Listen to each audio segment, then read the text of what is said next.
Hello, hello, hello. If you can see us, if you can hear us, please do let us know. Also, I need to change my little name. I'm not boning for Nagash on this stream. He's a bony man. Yeah, he is. But hopefully everyone is doing well, and welcome to another episode of Lorebeards. And as I always say, do really seriously, please let us know that you can see and hear us okay, because I don't trust anything, and I always am scared stuff's going to break. And at the start here, actually, before we get going, I do have a super exciting announcement, which I'm sure many of y'all have noticed, which is that we have officially crossed 5,000 subs over for Lorebeards. Huzzah! So that is really, really, really exciting. It's a very good time. We're all very, very proud of that. It's been very much a team effort. And there's a lot of things coming up soon that we're going to be doing, hopefully to celebrate. I am hell bent on. We talked about this a little bit in the stream on Sunday. But there's been a lot of really good ideas running around of doing some kind of interesting kind of cross-promotional type streams and stuff like that between the various shows that we're really excited to experiment with. And there's some other experiments that we've kind of had sitting on the sidelines for a while that we're really eager to get going. Summon the elector counts. We hit 5,000 subscribers. Yes, yes we did. The Gelt stream, not quite the Gelt stream. The Gelt stream is when Lawhammer hits 10,000 subs. But if you're watching this, why not go over to the Lawhammer YouTube channel and give him a sub? Especially because we only need like 500 people. Like, it's not that many. We're really, really close to the Gelt stream. So if you haven't already, consider doing that. But speaking of Lawhammer, you may notice also that Andy is not here. He's not feeling well, as he pushed himself rather hard on Sunday, and we really appreciate him doing that. But he's going to kind of take today off, and that's okay, because me and Russ got this. We're down. We still got an old head and a young head here, and that's the relatively young head. So that's the true Wombo combo. Is this live? No. But in any event, we're gonna go ahead and get into this here in just a little bit. Today's stream is going to be a little different. This is something that was requested specifically by the community, y'all over in the Lorebeards, over on the Lorebeards Discord. And there was a lot of wish for basically, what if different gods were to show up some way, somehow into the Warhammer Fantasy universe, and what would happen? Would they be successful invaders? Would they be wiped out instantly by forces greatly beyond their reckoning? Would there be consequences? Where there be alliances or betrayals and all sorts of other crazy things? So we've got a list that because there was an insanely huge list originally, and I did fuss at them and y'all to take it down just a little bit, and it was narrowed down to 4. So those are the 4 that we are going to be covering today. But Ross, how are you? How you been doing? It's a while since you and I have been in the same room. I know, it's a pleasure to be here. I think with a subject this cursed, you need to have like the Exorcist, an old priest, a young priest, or in our case, an old beard and a young beard to handle it. Yeah, it's going to be exciting because I am a fan of all of these critters, and having them come into Warhammer and see what that would mean. I'm excited to get into it and discuss it, because there's a lot of interesting ramifications that could come from this. Yes, and so for today, the 4 entities that are up on the chopping block, the 4 that we're going to be discussing, we have. Wait, did I already say it? If not, I'm going to say it again. We have Tiamat, the Dragon Queen, the great 5-headed goddess herself from Dungeons and Dragons, who has been a pretty major pop culture villain since the 1970s. Certainly since 83. Certainly since 83. Yeah. So basically older than the entirety of Warhammer. And like literally just Games Workshop as a thing. From there, we also so we've got our big bad from D&D. We also have an even older villain, probably one of, if not the most famous big bads in all of fiction. being Morgoth, also known as Melchior from the Lord of the Rings universe, the Tolkien verse, who of course is Sauron's big daddy, the basically the devil. He's the Dark Lord of the First Age, the greatest of the Ainur. We're going to be talking about Morgoth himself. Yeah, so we've got everybody's just dude that just could not get with the choir program. And then we've got the Doom Slayer from Doom, of course. The Doom Slayer, who it's such a hilarious Melkor, sorry, not Melchior. Such a ridiculous, over-the-top character, but especially with the newer games, he does get genuinely expanded to just being a god. Like, there's no other way to put it. When his feats get slapped down in a just canonical format and a story structure, he takes rip and tearing to a multiversal level and truly cannot be stopped. So we've got him, and then last but certainly not least, we've got Rykard, the Lord of Blasphemy from Elden Ring, who's by far the youngest of our 4 contenders by several decades. But he is a fairly interesting character that a lot of people, if you've played Elden Ring, have suffered through facing against him and all of his Man-Snake legions. In my personal playthrough, I have not yet reached the point where I have faced Rykard, but did do what research I was able to do. Rykard, not Rykard. Yeah, so we're going to have fun with it. I am expecting a decent amount of audience participation. Encourage y'all to I heavily encourage all of the backseating possible. So feel free to yell at us if there are things you feel like we're not taking into account, or things that we're forgetting, or things that you don't think is being taken seriously enough. This is a pretty diverse roster that, once again, a lot of information about them comes from across the some of the most popular settings, but some of them, particularly Morgoth and Tiamat, have enough written about them that doing any amount of homework to prepare for that is like nightmarish. Yeah, bring out your vorpal swords, bring out your torches and pitchforks, bring out your one ring if you need it. You know, we need to lay it on us. We're ready. We are prepared. Yeah. So just for funsies, because once again, we're just kind of having a fun, casual time today. We're not like, this isn't going to be like a defining massive trait. We're going to start with a little poll here because I want to leave it in y'all's hands. So we're gonna do a quick poll here. I always have to switch accounts because YouTube is dumb and doesn't let you do polls unless you're the channel owner, which is so dumb. All right, so I found a way to do it in StreamYards, and it's actually way better, I think. Wait, you can do it in StreamYards? Yeah, if you look under widgets, you can actually do a poll. This is new. Yeah, it's great. We were using it on Lorebeards 40K for our Hell yeah. Builds. What god shall we start with? Awesome. This is excellent. Hey, I get to teach you something for a change. Yeah, I'll take it. I will take it. Okay, so we got Rykard, the Lord of Blasphemy. Blasphemer. We've got Morgoth. Lord, I don't know what his big epithets are. I always forget. Dark Lord of the First Age is where there I would we go. start. Dark Lord of the First Age. That's perfect. Then we've got the Doomslayer. And lastly, Tiamat, the dragon goddess. Boom. Start and show. All right, it has started. That's right. People vote by typing a number into chat for the option that you want. Cool. Wow, that is so much better than the YouTube Twitch thing. Okay, so regardless of if you're on YouTube or Twitch, you just type a number. Yeah, isn't that great? Look at that.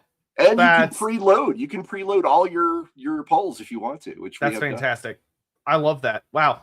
I am so genuinely and deeply pleased with that. Let's see. Where's the best place to throw this? Probably over here. Wherever you like. Or over. Yeah, we'll put it. Yeah, we'll put it there. That works. All right.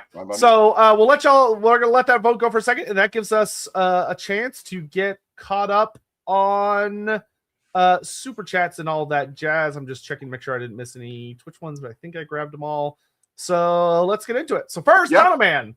Good to see you back, Ryan. Missed the Sunday stream. Well, good news. The VOD's there. You can always check that out. Random question, because I watched the movie recently. Which Chaos God would you say is the most likely to be in charge of the back rooms? The obvious choice is Zinch, but after watching the film, I actually think Nurgle has a shot based on its themes. Also recommend solid 8 out of 10 film for me. Backrooms is great. It was a super good movie. I went and saw it, I think the week it came out. Zinch, it would definitely be between Zinch and Nurgle. I mean, Zinch has the Crystal Labyrinth, and there are a lot of labyrinthine themes to the backrooms, as far as like it's literally just an endless hell that goes on forever. But you are very accurate in that it is also sort of a reflection of reality in a way of like, it's almost like everything being caught in an endless cycle that just breaks everything down further and further and further. And it's sort of like this despairing, almost rotting environment. So you could make arguments either way. Personally, I would lean very heavily into, if it was up to me, I would probably say Zinch. Would just its themes are still incredibly Zinchian in almost all forms, even the way that it parodies reality. But if you wanted to do a Nurgle angle with it, you could.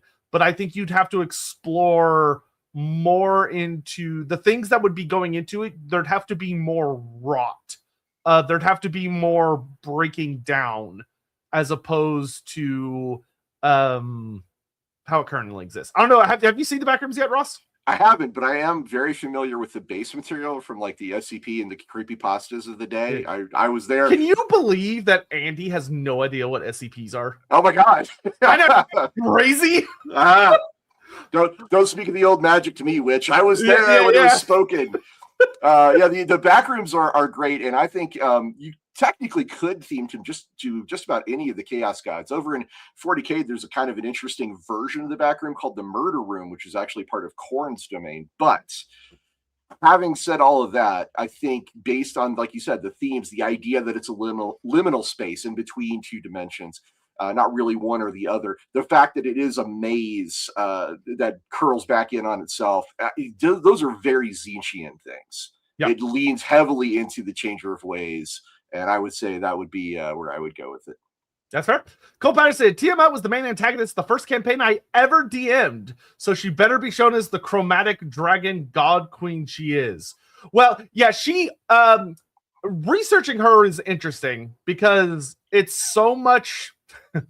there is so much people or later writers disagreeing with earlier writers, and like people overwriting each other, which is very Warhammer, which is kind of like right at home in a lot of ways.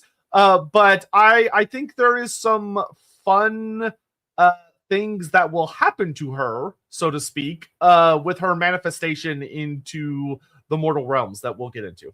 Oh yeah, there's going to be all kinds of stuff happening when Tiamat arrives. Yeah, Biofoot. Hey, thank you for the bits. We do be needing a discussion this stream about some of the more famous Cthulhu mythos, elder ones like Cthulhu, Hastur, and maybe Shub Niggurath. Hastur. Hastur? Yeah, Hastur, the King in Yellow, right? Sorry, you say his name 3 times and it's over. I didn't realize he had Beetlejuice rules. Yeah, so maybe. So, hey, if this stream does really well and lots of people watch it and lots of people like it and leave comments and are like, do more, we can do more of these. And for the next one, we'll have more people on. Like this is very much an experiment. So if people love it and it does really well, we'll do more like it. If not, well, we tried. Let's see. Yep. Donovan, thank you for the bits. Don't you mean the Doomslayer from Animal Crossing? Yes, the canonical husband of Isabel, yes, that's still one of my favorite things that happened over COVID. That was like peak. That was such a good time to be on the internet. It was great. This reality is very strange. It is. It is an odd timeline. Cole Patterson, yeah, I was like, Doomslayer isn't a god. Oh wait, he is the god is power for something called the Divinity Machine. Yeah, he is, especially after I think Doom the Dark Ages. I think that's the second game. He is legit just a god. Like it's not even debatable at this point. It's just factual. It comes down to how Doomslayer decides to use his abilities, though, because he's not so much like a reign in heaven kind of dude. You know what I mean? Yeah, no. He of the four on here, he's by far the most unique. Mm-hmm. And also kind of the dumbest in a lot of ways, but we'll get there. Darius Rose, who'd I have more fun on a date with? Tiamat or Omdra the Dread? Well, Omdra is so absurdly titanic in size and scale. I don't think a date with her would go. I just don't know what you would do, man. Like you like unless you just really want to die like so badly and be raised as one of her. Like she's got so many guys with all of her zombie legions. What are you gonna offer her, Darius? I feel like with Tiamat you might have a chance. At least she likes like gold and stuff. Well, yeah, she actually, some of her forms, she can appear as a beguilingly beautiful woman. So absolutely, I think Tiamat would be the one I would be more interested in. Yeah, I'm just gonna just annihilate you, man. Like there's nothing good's gonna happen there. Grim Isaac, dear Lord, thank you for the very generous super chat. Gotta make the stream profitable. Looking forward to watching the rest after work. Gotta make the big angry green bastard lead a wand to hell. Please, for the Face Flaya fund. Face Flaya. We'll definitely do something with Face Flaya. This is a special episode. It's not only the season finale, it's a 5,000 subscribers celebration. It is. Yeah, it's kind of accidentally like a lot of things. This is going to be a wild one. Yeah, things just worked out that way.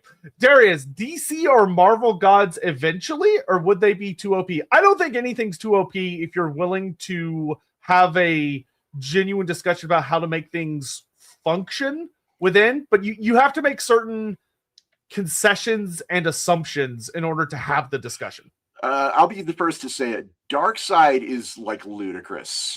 He eclipses just about every other being I can imagine. Like the moment we start going into like comics or anime, there are forces that look at everything Warhammer has ever been and go, "Oh, that's cute." Like they are truly absurd. Truly absurd. So like the discussion might not end up being that interesting, but maybe we can find a way to be it interesting. You never know. Maglajaw, praise Morgoth, the original corruptor, the inventor of all evil in all creations, and probably the reason the Dark Gods and the Warp is the way it is. At least that means Iru existed. So there is kind of a funny thing where if you technically, I think, take the Lord of the Rings canon at face value, Tolkien has his whole thing where he's like, I didn't create like all of this, I merely found it and translated it. I just transcribed it from someone who told me about it. Yeah, and it's the actual like history of our world, that Middle Earth was before our world. So in that case, yeah, Morgoth would have been the inventor of all of the evils of Warhammer Fantasy, technically, because he put those thoughts there at the dawn of creation. I mean, there's no question in my mind that Lord of the Rings was an influence on Warhammer Fantasy. That's absolutely true too. There's a clear through line from the Lord of the Rings to Dungeons and Dragons to Games Workshop as a company to Warhammer. So yeah, there's somewhere in that pipeline there's something that goes like starts with Tolkien, hits Moorcock, and then it goes to Warhammer. Yeah, Brian Ansel was really into the whole like, hey, let's talk about chaos and order. To be fair, Moorcock did write like a pretty I know Andy's talked about this in the past, he did write a fairly famous / infamous kind of takedown of Tolkien's setting, like of how he viewed Tolkien's writing as far as like good and evil and all the other stuff is concerned. So you're not wrong, Magladroth. You're not wrong. Firestake, You can't just shoot a hole into the surface of Mars, said to men who shot Mars. It's true. It's very, very true. The Doom universe, man, humanity does some dumb shit in that setting. Let's just harvest hell for energy. What could go wrong? What is the quote? A person is smart, but people as a whole are dumb as hell. People are panicky and stupid. That's right. The Devil's Rebellion. I hope you do more of these. I very much want to see the Holy shit, Cosmere. Yeah, that's the Brandon Sanderson series of books. Oh, okay. Cosmere options thrown down here because this is probably the only time my near encyclopedic knowledge of its magic system will be useful. I am a Cosmere enthusiast. I could be a part of that for sure. Talking about Mistborn, talking about the Reckoners, talking about all the different aspects of the Cosmere and like how that plugs together. There you go. Pretty There you wild. go. Zero Stormlight Diamond. Archive. Yeah, don't forget about that. Will Tiamat include Takisis Dragonlance stuff as well? Technically, Takisis is a version of Tiamat, but Tiamat eclipses Takisis in just almost every other way. So, yeah, might as well just talk about Tiamat. Yeah, I could say I have no idea who that is. Takisis is the main big bad in the Dragonlance IP. Gotcha. And she's basically Tiamat. Fair enough. Darius Rose, Darkseid would wipe out the Warhammer universe just by falling down the stairs. Or Galactus would unironically wipe out the 40K galaxy just by farting. No joke. Yes, the comics do have some very, very obscene villains, though I will note some of them have been defeated by some very, very silly, stupid things that Warhammer is more than capable of achieving. So, like, there are extremes here. Listen, I've seen Batman I've seen Batman stumble Darkseid with a kick. Let's not get too crazy here. Well, the bottom line is any person who is created in the Silver Age of comics is ludicrous. The amount of crazy shit that they can do, just forget it. Like they are way beyond what you can imagine. Hi, Lindsay. I'd like to see me go full Warhammer. How quickly would I mutate without? Well, according to the way Lawhammer works, yeah, I think any of us that manifested would instantly turn into a chaos spawn. All the corruption points we would get the second we opened our mouths. The forbidden lore would just explode out of us. No. By the way, Games Workshop pissed their pants again. A sprue got leaked. Is it like something that hasn't been announced yet? I wonder what sprue it is. But I presume they just mentioned Morcock. Yes. That's why all the skulls are in chat. So, with that, the time for our first vote has ended. So I'm going to stop poll. Looks like Morgoth is the winner. So we're going to start with the Dark Lord himself, the OG Dark Lord, in the opinions of many a fantasy fan of general fantasy, not Warhammer Fantasy in particular. And we're going to start chatting about Morgoth. So, for those that don't know, I'm going to give my impression of Morgoth. I'm not an expert. I'm not pretending to be an expert. I have done a lot of thinking about this, and I do very much enjoy consuming a lot of Tolkien-esque literature, especially like video essays over on the YouTubes and such. And I've played many of the games and such. But I'm going to give my thoughts and impressions, and then Ross is going to give his thoughts and impressions, and then we will have some back and forth with y'all, and then we'll talk about what would happen. What would happen? So, Morgoth is essentially, so in the Lord of the Rings universe, you have Eru Ilúvatar, who is he's God. He's Big G God, right? He is the one above all. He is truly, utterly God in like the most extreme definition of the word. A cosmic entity. Yeah. And he creates the Ainur, which are these, I think there are like 12 of them, which are basically the demigods, but they're still pretty close to like the god aspect of demigodness. Yeah, pre-Arda, they're extremely strong. They are still like essentially cosmic entities at that level. Yeah, you're archangels. Right. Yeah, is a good way to put it. And Morgoth is one of their number who that when they are given the task of singing creation into existence, along with Eru Ilúvatar, he basically decides to go in for a jazz solo and decides to add his own lines and bar. He wants to create. He wants to have his own particular. Oh, it's the Valar. That's right. Yes, Valar, not Einar. Valar. The Valar are the big ones. No. Melkor is an Ainur. He's in fact the mightiest of the Ainur. Okay. So they are a subtype of Ainur. That's what it is. Okay. Yeah, Maiar, because Maiar are the little ones. For the power scaling out there, just want to be really clear. This is the strongest Ainur of them all, is Melkor. Yeah. Okay. So you got Valar at the top, and then Maiar down below. Don't get me with the technicality. Shut up, chat.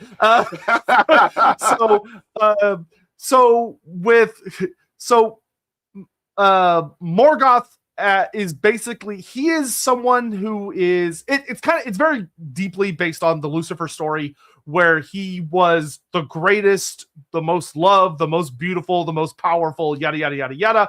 But he desperately wanted to have, he suffered from pride, an extreme sin of pride, and he altered the act of creation and basically sung his own lines into it, and he altered the great design.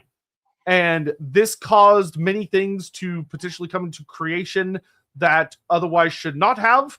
And it basically leads to a argument or a downfall of his, where he ends up separating from the rest of the Valar, and says, I'm going to do it my own way. Fuck you guys. I'm leaving. I'm taking my shit and I'm going home. And by home, he means the reality, the world that has been created.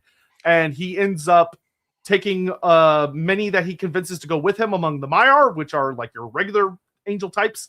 And they all, so once again, very similar to the biblical story, we'll say the pop culture biblical story. He's kind of a Cain analog too, right? Because he's the one that does like one of the first murders of the people. Like he kills the Elf King Finwë. And when he goes to his fortress of Angband, he brings with him, like you said, some of his followers, including one of his lieutenants who would become important later, a guy called Sauron. Yeah, so he is Sauron's big boss, and he's the one that lures Sauron over to the side of darkness. He also lures many other Maiar who will turn into what we come to know later as the Balrogs, the great monstrous demons of smoke and flame. And he is the creator of all that is evil, except for ultimately he cannot create. That is one of the big things that Tolkien actually talks about very, very deeply, is that, and this is something that we're going to take very heavily as serious when he manifests into Warhammer, is that Morgoth cannot create life. That is not within his power. He can twist life. Yeah. He is a very big corrupter. He's defined almost as much by corruption as destruction, because twisting living beings and spreading despair and turning allies against one another. Anything that is beautiful or free is like a bad thing for Morgoth. And he's like, no. I want to change all that. I want it to be not that. Yes. And he is very much my goal is to wipe, like just destroy. Sauron is often put more at odds with him, as Sauron is more someone that wants to control the world, to control Middle-earth, and bring it into like a form of order. Whereas Morgoth is more traditional, and someone correct me if I'm wrong on this, but Morgoth is more traditionally portrayed as a destroyer. Someone that wants to take what has been made and unmake it. And Morgoth is one of the things that we will do with him, because I've seen a little bit of dialogue of this in the chat, is we want to use Morgoth in like an interesting, good way. So we're not going to have Morgoth like do what he did at the start, where he like pours so much of his essence into the world during the Silmarillion times, where he poured so much of himself into it that he actually weakened himself a lot, because it'd be a little silly to do that and then teleport him to a completely unrelated world. So we'll do him, we will give him the benefit of being pre-dumping a significant amount of his essence into the Lord of the Rings planet. That way we get Morgoth, as he should be, arriving over in the Warhammer Fantasy sphere. So this would be early first age Morgoth. So he's still got a lot of his original power of corruption and domination still with him, but he also commands a massive industrialized evil war machine, including his orcos, his trolls, his dragons, his balrogs, and of course, guys like Sauron. Yeah. So, in the name of fairness, especially compared with a lot of the other characters we're going to be dealing with, I would say it's. You know what? This actually, I think, could make for another interesting vote. Ross, do you mind setting up this poll? Not a bit. Of that, I think. Why don't we give it the chat option of should Morgoth manifest in fantasy by himself, or does he get to bring his let's say his personal legion with him? So like, would he get Sauron? Would he get Gothmog, and like some of the Balrogs, or does he just have to start? Is it just him? He's powerful. He's very, very powerful. Or is he gonna have the squad? Is he gonna have the lads? All right, there it is. There you go. So we got a poll up. You can do 1, 2, or 3. 1 for just Morgoth by himself, in which case he will manifest into the Warhammer world, and we will deal with the consequences of his manifestation. We have Morgoth and some Balrogs, so that will basically just be like Morgoth and his closest little buddy, so only his top lieutenants. Yeah, inner circle. That would include Sauron, though. Yeah. So like Sauron, Gothmog, and a handful of Balrogs. And the third one would be he gets like pretty much everything that ultimately defines him. So there would be a good amount of orcs, trolls, Balrogs, dragons, etc. Yeah, you'd have a lot of questions about the orcs in Warhammer. Like, what the hell? Yeah, what the hell are these? I didn't make those. What is that? Why are they green? Ew. So while y'all are voting on that real quick, we can get caught up with some super chats. It's called Epic Poon and Shit F Morecock. I know some people that would strongly disagree with your take on it, but it's good to know that it's called Epic Poo. Wow. Dino Man, Morgoth is basically the one trumpeter in Shrek 2 that goes off on his own solo. With more, I would say, notably more disastrous results, but ultimately, yes. I mean, yeah, he's definitely a version of Lucifer. I think it's a good way to think of him. Yeah, I know. You like, especially when you read like Paradise Lost and stuff like that, and you start being like, this is Tolkien, you hack. Well, I mean, lots of influences, and there's nothing new under the sun, frankly, when it comes to very true. Yeah, everything's based on something. I definitely have had my fair share of friends that get like super into different types of mythologies, like Norse mythology, and they read a lot of Norse mythology, and they're like, Tolkien stole so much from Norse mythology. It's not even funny. No, legit. The Ring of the Nibelung cycle is like one of the main ones that would influence Tolkien, but. It's like I said, there's nothing under the sun. That was the Ring of the Nibelung was based on Eddas, which were based on stories, which were based on. You could just go back forever. Magladroth. Stories all the way down. Yeah, very true. It's very true. Conspiracy theory time. The great beast of chaos is Morgoth in this scenario. Also Balrog to Bloodthirster. Dude, I am so much older than your dad. Legit. Yeah, so we will the great beast. Morgoth is, interestingly enough, a lot of what Morgoth will desire is fairly similar to what much of the gods of chaos desire. That doesn't necessarily mean they'll be allied per se, because even within chaos, they are ultimately opposed even while working alongside one another. But that is something that we will be keeping in mind. Batman was right. Jazz and rock and roll are evil. Thumbs up if you get that reference. I don't know that one, and that's not what I know. When I think Batman and jazz, I just think of that kick-ass episode of Justice League where he sings. Oh yeah, with kills it. He kills Satana, it with Satana. Yeah, that's a good one. Kevin Conroy killed that. Oh my lord. Well, he's the man. I mean, he is the man. Literally the man. I miss that man. He was the best. Magladroth, he made dragons. He could have a bad effect on them. He could have a bad effect on anything. Yeah, he could have. He corrupting is basically his number one power. That is what he is best at. Even it looks like the chat very much wants him to have his little squad, so that's looking likely. But even if he came in by himself, he would not be by himself for long. Should I stop the poll? Yeah, I think we can go ahead and start it.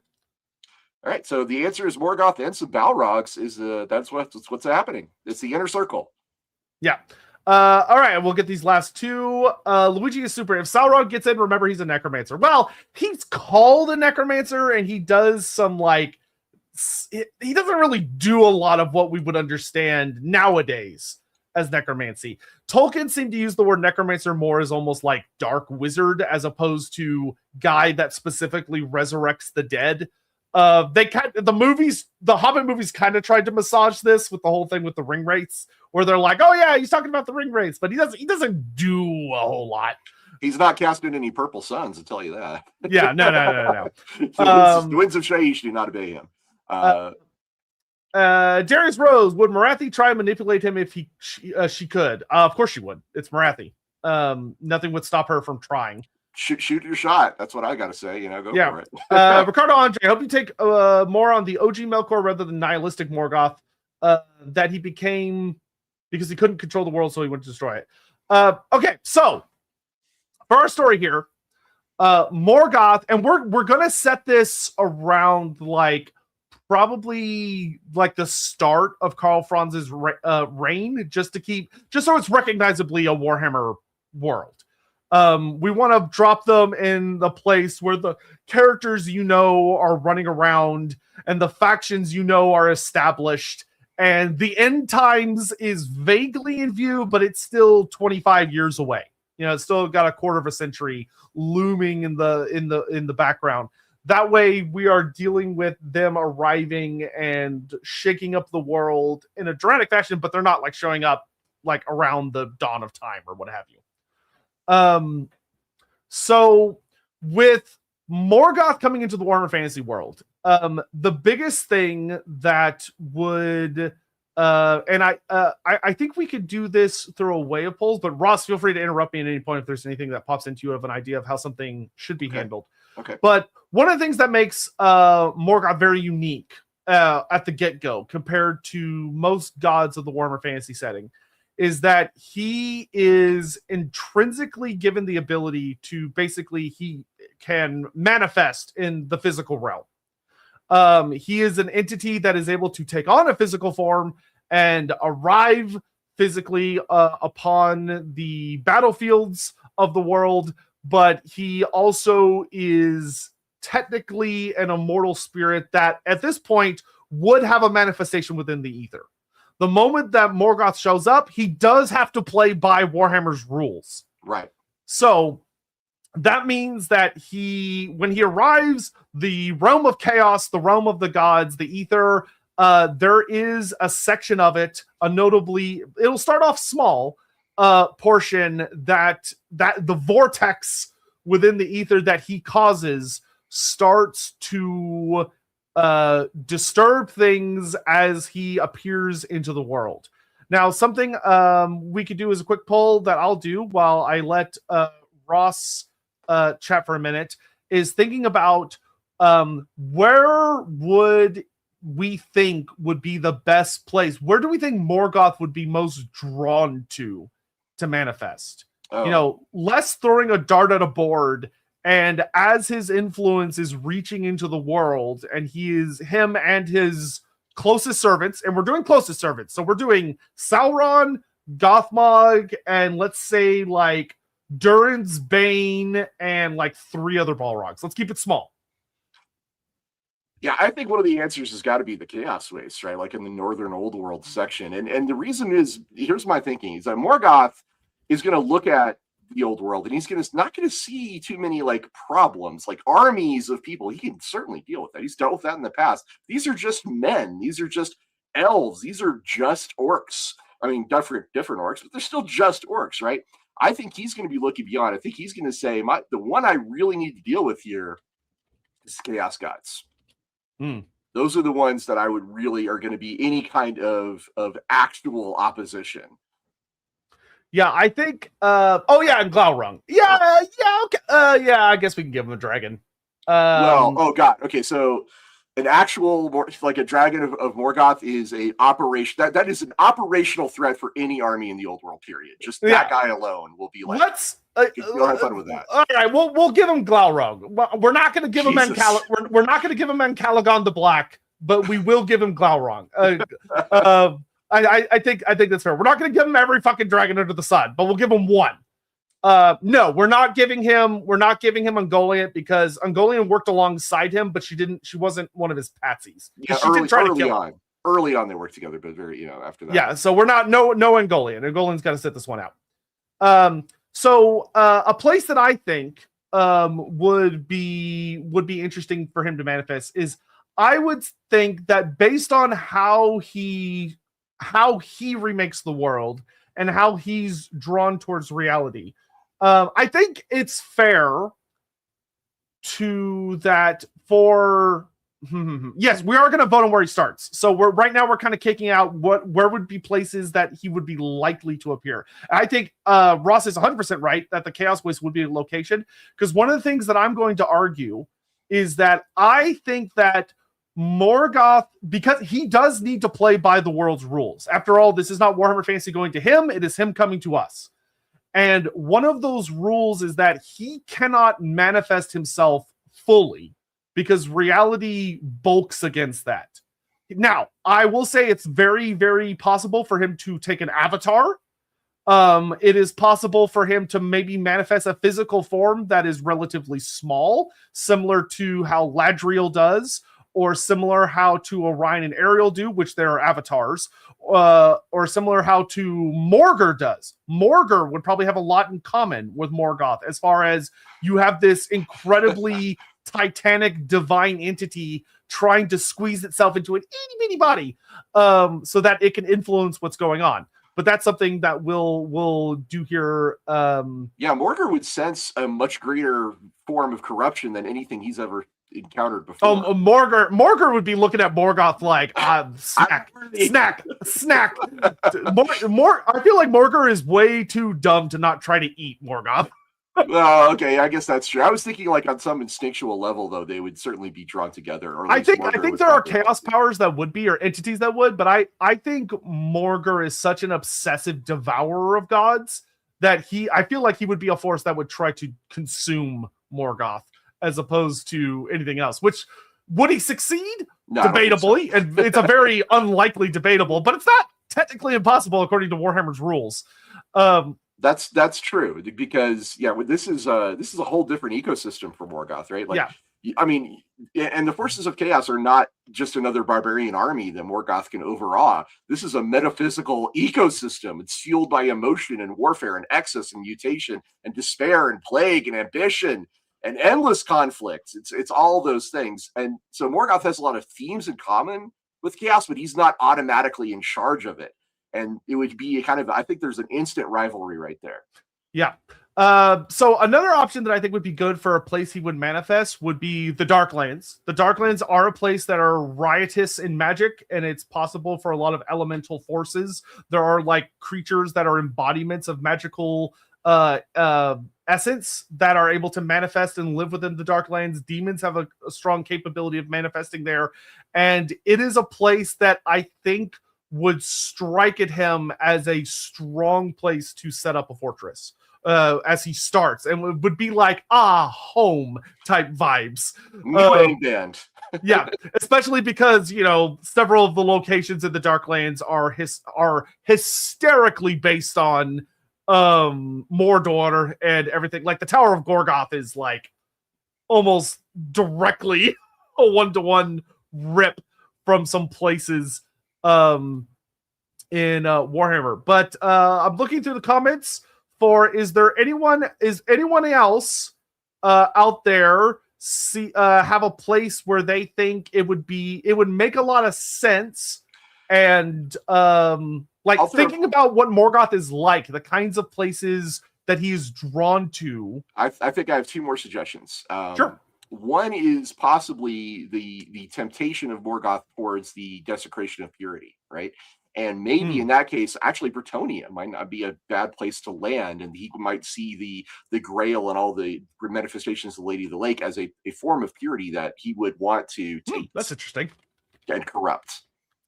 So trying to come in as, instead of being more of a bombastic arrival of a new Dark Lord, a more sinister, corrupting form of approach.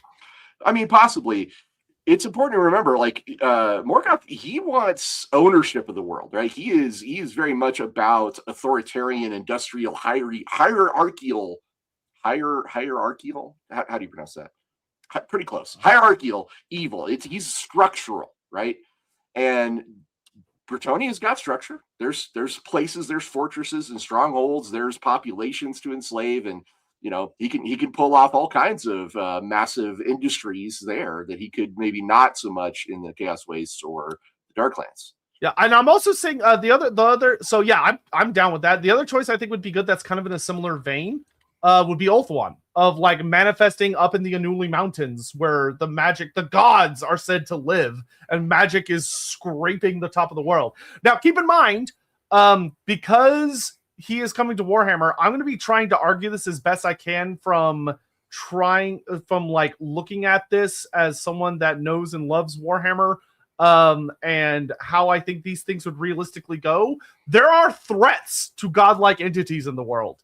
If y'all go hardcore for a vote like Ulthuan or Bretonia, you're going to be putting Morgoth and his minions in places where they are likely to face extreme threats very quickly, because there's not a lot of places for them to easily hide.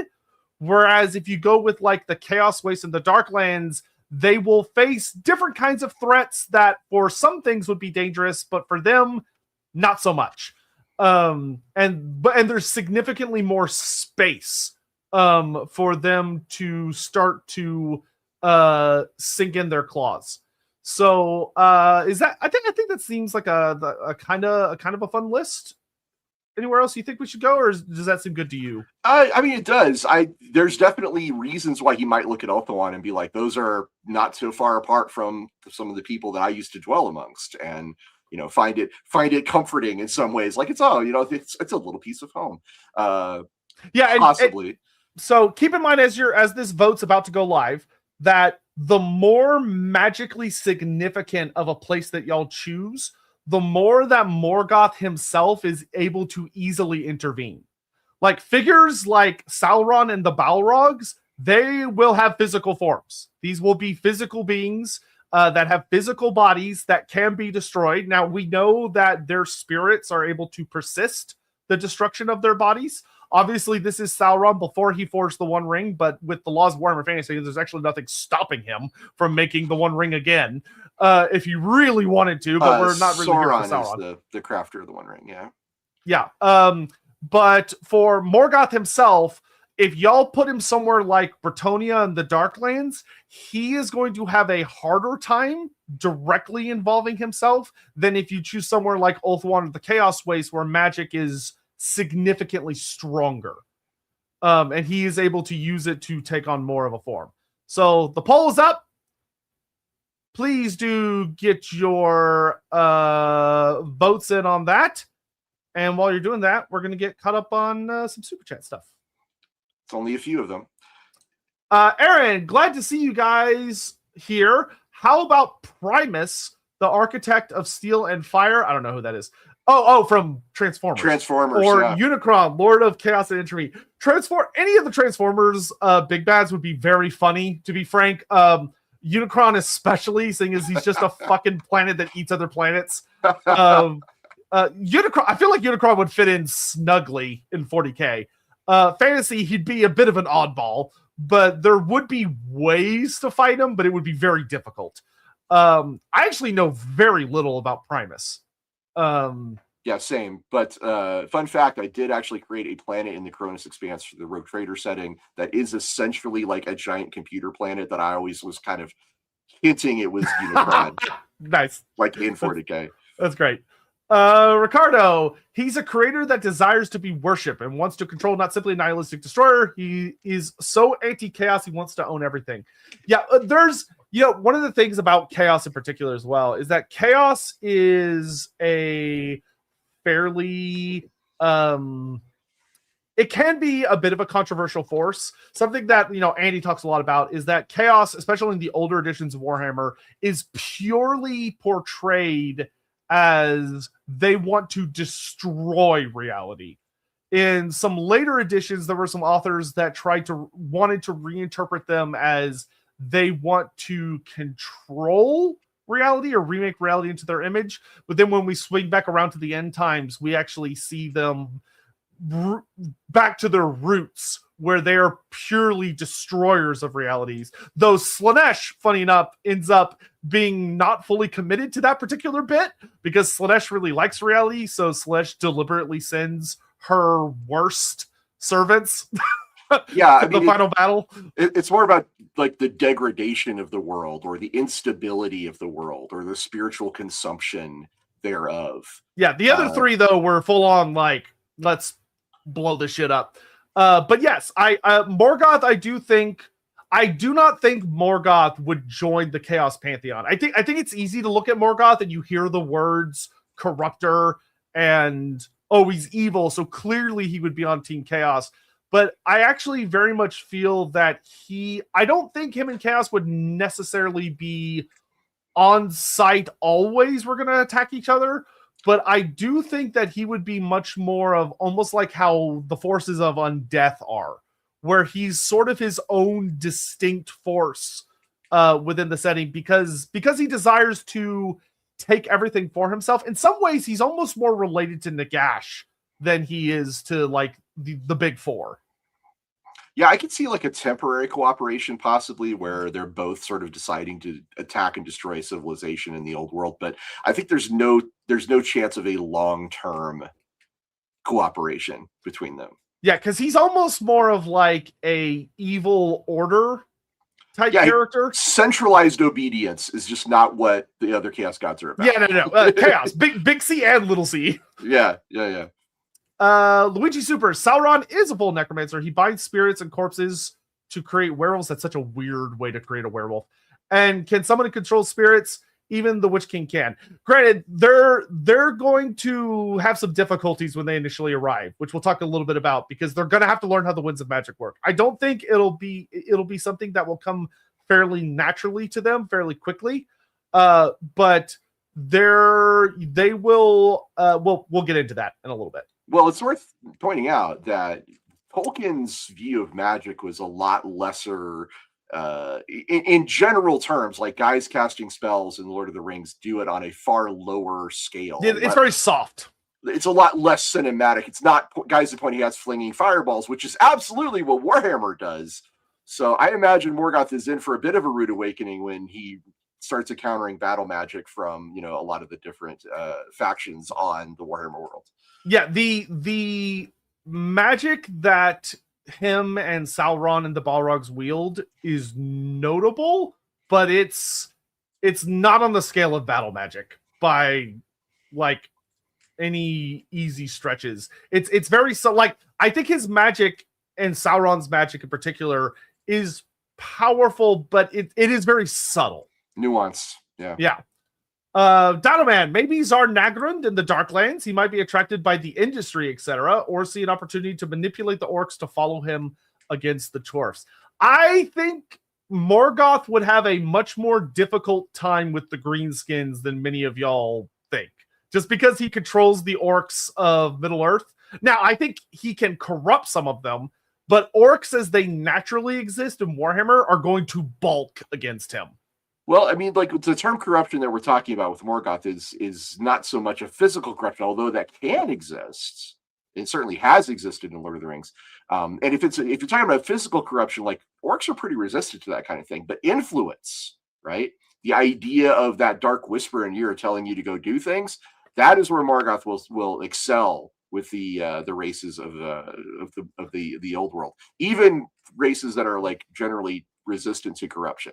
Yeah, we'll get into here in just a second what factions I think will be drawn more easily to his side. But I think the greenskins, he would actually have a more difficult time than a lot of people initially think. But there are some forces I can think of that I think he'd have an easier time with than you might expect. Oh yeah. Azure Shadow, Melkor might have less spite in Warhammer, where the other gods also seem to be able to shape and not create like him. I also think Melkor likes to be a dark mirror. What will he try to mirror and why? I would be surprised to see him attempt to mirror something, as much as I think he would see this as an opportunity to rise to be this world's god. This would be his opportunity to, in the absence of a figure that is so deeply and genuinely beyond him, like Eru Iluvatar, this is a place where there are some incredibly powerful deities out there, but they are contestable in a true significant way. Yeah, he's in the race in a way that he is not in the race against how do you pronounce it again? Iluvatar? Oh yeah, Iluvatar, yeah. Iluvatar. Yeah, that is a gap that is insurmountable for Morgoth, but here in the Warhammer world, he can look around and say, okay, I am at least on par with most of these, and the ones that there is a gap, I could probably bridge it. Yep. And then we got Azure Shadow. Melkor might have less spite in Warhammer. Wait, no, I thought I just... Same okay, that one came through twice for some reason. Zero Daimu is saying we missed his super chat, FYI. Okay, we might not have missed it. We might just not be to it yet. Fair enough. No, we got it. Yep, we got it here. We went over it earlier. I must have clicked.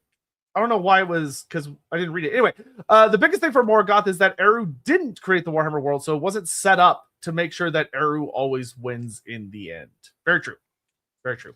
I'm not sure why. Although Morgoth might find that the Warhammer world is set up so that no one wins in the end. Yeah, like if he, I don't think, to my knowledge, that Morgoth is, I don't recall him having a skill that is particularly gifted in foresight and prophecy. But if it is, then he might be aware of what's actually coming for the Warhammer world, and he may view that as worse, potentially, of that, like, there are forces that are just going to try and tear down and annihilate anything he does try to build up. All right, let's go ahead and call that poll so we can get on to some more here. So we have the Darklands. Woo! So within the Darklands, where ash is heavy on the wind and the sun never shines, shrouding the land in a perpetual dark, where day and night are practically indiscernible for each other, with concerning, mysterious, unless you know what their origins are, burning flames on the distant horizon, which is the only light source in much of the Darklands. Something somewhere manifests, where either through a Terran reality itself, or a great set of meteors that come striking down from the sky, or something tearing up from a great unknown portal deep beneath the earth, something manifests into the world, something clad in dark, terrible armor, and followed into the world by only those of his closest kind. A new world, a world set free of the yoke of God, a world where he can actually be something more, something greater. Maybe a world he could even save, depending on how one wants to look at it. And Morgoth, the Dark Lord, the first true Dark Lord, crawls his way into the Darklands, followed up by the great, surprisingly wise and nasty dragon Glaurung, alongside Sauron, the great captain of the Balrogs, Gothmog, Durin's Bane, and a small set of other Balrogs. So we have an entity who is standing side by side with, we'll say, 5 of these great flaming essentially greater demons, entities that we are going to give them the benefit of the doubt, that in this form they are full-on physical beings. While they have a magical nature and they have magical powers, much like other creatures within the Darklands, they are able to exist without the winds of magic bringing them forward. So they are basically, so kind of like how a Bale Taurus is able to live and survive within the Warhammer world, they are. And the moment all of these guys show up within the Warhammer world, they immediately start having to play by its rules. Of the winds of magic begin to flow through them. Great gouts of Akshi and Olgu and Shaish are drawn, particularly to the Balrogs. Olgu and Azir in particular being drawn around the form of Sauron, the great nature of corruption and change, and the metal that encases his form, drawing shaman deep and heavy around both Sauron and Morgoth. There is this new elemental force that surrounds them, one that they don't have a good understanding for. They're going to have an innate feel for it, much like how they seem to have an innate feel for magic in their own world, and it's going to express very well through them. It is, there are tales about how Sauron and Morgoth sing to unleash certain forms of great spellcraft or to counter forms of spellcraft, and that will translate fairly well into the Warhammer Fantasy world, where singing is often seen as a very strong way to express magic. The Wind of Light, debatably, being drawn to them, particularly Morgoth, because he is a divine figure. He is a god.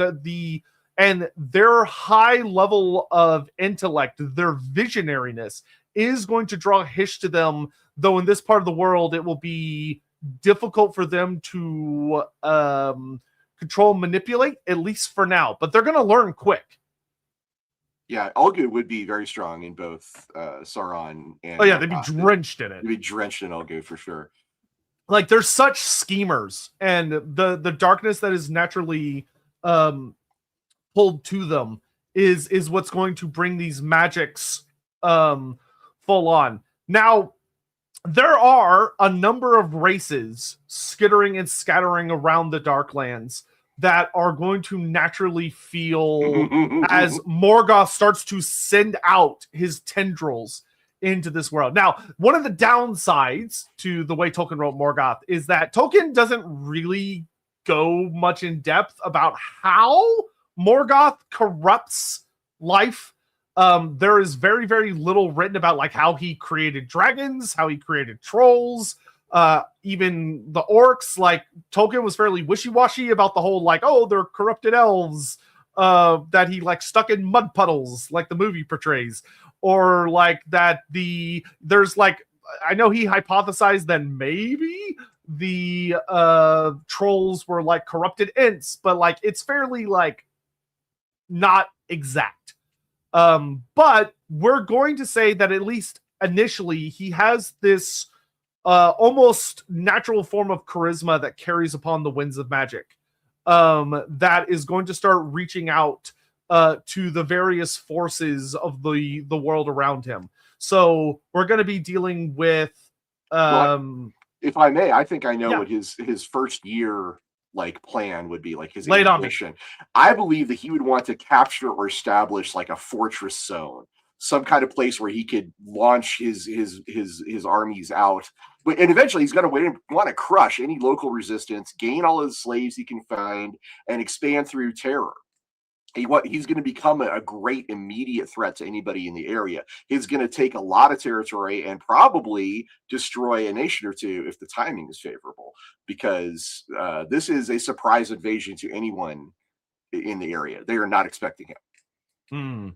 So actually, okay, how about we do this then? How about we come up with like 3 other scenarios of what is he going to do? So we have an invasion route. So we say like he invades the nearest thing, which for funsies, why don't we say the Tower of Gorgoth? Because it's such an obvious Tolkien pull. But it's literally this great tower, this bull-headed crested tower stretching far to the sky out of this great elevated plateau that has miles and miles of mine working dug underneath it. It's a place of great suffering and screams, but industry and power. And as Morgoth is an etheric entity, or at least partially an etheric entity, even though he has managed to manifest himself a physical form, which is essentially one of the great superpowers that we're going to be leaning on to, this is a place that could draw his attention almost immediately. So we have the idea of he attacks, he basically launches a blitzkrieg, and he goes after this great site that he sees and launches an assault alongside his chosen acolyte. So that's option 1. So an option 2 that I've already actually seen in the chat from like Malo Diablo here is that he chooses a more subtle approach. That he is going to find a small secretive place. He's going to find somewhere that he can build up a great new fortress more in private. Somewhere where he can build something of his own manufacture, his own designs, as he has to learn a new system of magic, and he learns what of his spellcraft works and what doesn't. Because some of it will. Yes. A new Angband. A new Hell of Iron. Yeah. Bigger and better. And the Darklands is for a place that translates into the Hell of Iron, like that. The Darklands is absolutely perfect for that. Like that is like all of the raw materials he needs are there. It's literally just a heavy metal album cover at this point, right? With the Tower of Gorgoth on one side and New Angband on the other. That's so metal. Yeah. So for option 2, we have builds New Angband. So he's going to take a slower approach, which means that he's going to have more time to establish himself, but he's going to have less time to catch people unawares. There's a much higher practically guaranteed chance that someone's going to realize that he's there. I think a third option could be that he basically explores. He takes a hiding route. He baids the Balrogs to hide themselves deep within the earth and to wait for his call upon the wind. And the volcanoes. Yeah, hide amongst the flames of this world, the shadow and flame of the world, while he and Sauron go out into the world and explore and learn and build up their knowledge. Yeah, they could just go in secret into almost any place they really wanted to, and probably like learn all the things about a particular area, listen to the whispers of the people, and kind of immerse themselves or bathe in their language and culture, and just kind of absorb it all like a sponge. Galrong would have to stay behind though. Yeah, Glaurung would have to be like, hey, chill here, but like he would fit in. So like honestly, Glaurung is the number one guy that anyone from the Warhammer world would see Glaurung being like, oh look, there's a dragon. And like nobody would care.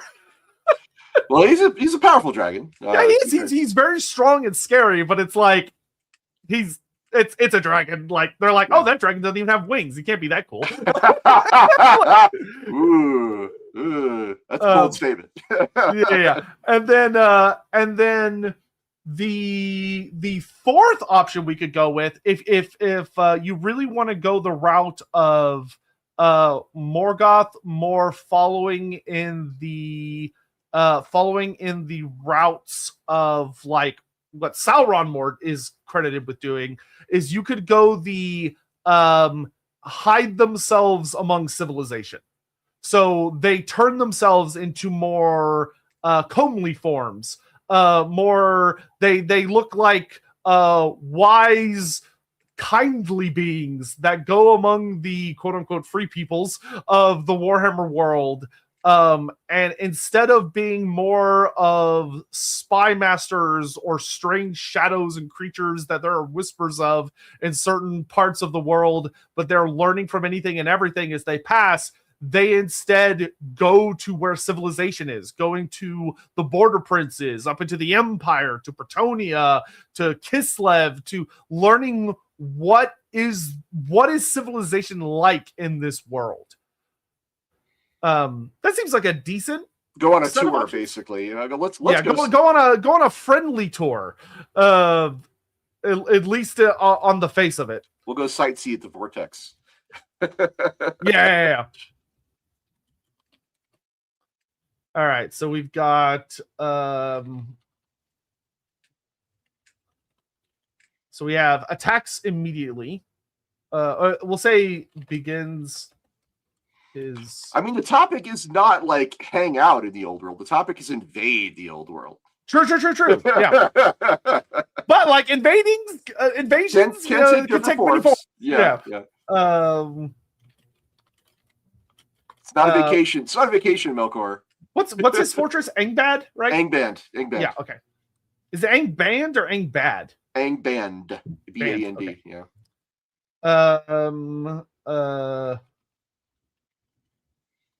And it's really, to be fair, that's not just a castle. That's an engine of war in and of itself. It is. Yeah, it's massive. It was besieged for 400 years by the Noldor. What's it called when you like insert yourself among a population? Infiltrate. Infiltrate. Thank you.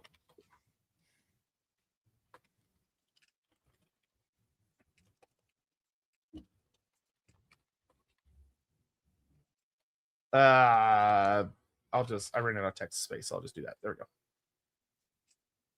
Isn't that so much more convenient? I love it. Yeah. It's so great. That's such an upgrade. All right, so your options are up. Your options are up. So one is begin his assault. So he just starts attacking. So he is seeking to dominate immediately. He is not waiting. He is not hesitating. Him, the Balrog, Sauron, and Glaurung just go for the nearest big thing they can see, which would probably be Chaos Dwarfs, and they just start conquering, smashing, and bashing. Number two is that he is going to immediately set about building himself a home base, a fortress. He wants his own Nagashazar. He wants his own Zarnagrand. He wants his own house. He needs to build up his defenses quickly. Three would be that he and Sauron go to explore the world as much as they can in secret. They stick to the shadows. They spy and learn about the world. So they spy on the Chaos Dwarfs. They spy on elves. They spy on humans. They spy on Skaven. They learn about this world. Four is that they infiltrate the civilized realms. They go to meet humanity and the dwarfs and the humans, and they look to see the peoples of this world, get to know them, introduce themselves, become known figures on their own. Now that could lead to them being discovered. It could lead to them making allies. It could lead to all sorts of shenanigans. All of these could come with positives and consequences. Well, I'll be honest. I think it would be fairly unlikely for them to be discovered in most cases, because in the Warhammer world, we've had massive amounts of infiltration. even into the courts of Ulthuan have demons infiltrated to the very heights. So I agree. It's rare. It's rare to find someone who could be like, oh, that guy, he's definitely corrupt. Yeah, I think it would be a very unlikely possibility, but it's a possibility we could potentially explore. Well, the one place I think they would have the most difficulty infiltrating would certainly be, believe it or not, the Lizardmen of Lestria, because they think in such an alien fashion that I think Morgoth and Sauron would be like, yes, we want to corrupt you, we want to tempt you, and the lizards are like, huh? Yeah, I think the Lizardmen would just be like on site. Yeah, get that guy. I don't know how successful they'd be at infiltrating Lestria. Let's be clear, but certainly the Dark Elves they could infiltrate. Certainly the Empire. Certainly Ulthuan. Certainly most of the lands of men. It would be fascinating. I think the dwarves they could infiltrate easily too. Oh yeah, I agree. No I think there exist forces that would be capable of discovering them, mostly due to the influence of other divine forces. Right, like there are forces that oppose them. Yeah, absolutely. That are already, like, the millisecond they show up, there are things that are aware of them. Right. Wood Elves would be a place they would not be able to infiltrate, for example. Oh yeah, no, the World Spirit would. The forest spirits would be like, I don't know what those are, but somebody right about those things. Get them out of here. Yeah. All right. Let me get caught up on super chat stuff here. Aaron Streaver, I think either Nagash's are the Chaos Dwarves, as they are not anti-chaos in how they operate, and he would want it. So one of the things about him is he definitely seems to be someone that has Morgoth, I think, seems to struggle the most and be mostly defined by the sin of pride. Yeah. He is very much an entity that seems to, like, he wants to be God and he wants to be acknowledged as God, which means he tends to choose the very loud and proud options, which also means building his own shit. Not taking other people's stuff and remaking it in his image, like as far as like fortresses and cities are concerned, but truly annihilating things that he himself did not have the ability to create. I could be wrong, but those are the vibes that I have gotten from my research on him. No, I think that's accurate. I am not Stephen Colbert or any other major Tolkien scholar, but from my understanding, Morgoth is this very much Luciferian, and that is the original sin of pride. So my hubris, thy name be Morgoth. He is definitely the guy who decided to go fight God and found out the hard way. Yeah, and it's what gets him into trouble. Like, it's what made him pour so much of his influence into the world, which is something he's probably going to end up doing in the Warhammer world. It's what leads him to getting in a fight with whatever that elf guy's name was that stabbed him in the foot and dealt him an actual wound. Like a mortal elf hurts him after he has poured so much of himself into the world. Like, he is very likely going to make goofs. He's not all powerful and he's not all knowing, and that's going to definitely come back to hurt him in the end. Yeah, Ricky Chapman. Morgur throwing down with Morgoth is awesome. Maybe the Wild Hunt may use Morgur to weaken Morgoth should the Wood Elves want to interfere. At some point, a little later in the stream, we will definitely get to the part where we talk about like who would be the most quick to counter against him. I will say, because of where y'all chose to put him in the world, the forces of Order or the forces that we would consider Order are going to have a very, very difficult time even knowing about him or responding to him, even if they do. Those forces that have the great seers, the great foresight of the world, getting to the Darklands is one of the most difficult journeys there is. Even if the Wood Elves go, oh shit, this thing showed up in the Darklands we need to deal with, getting there is very hard because there are no great forests still connected to the world routes that they can transport through.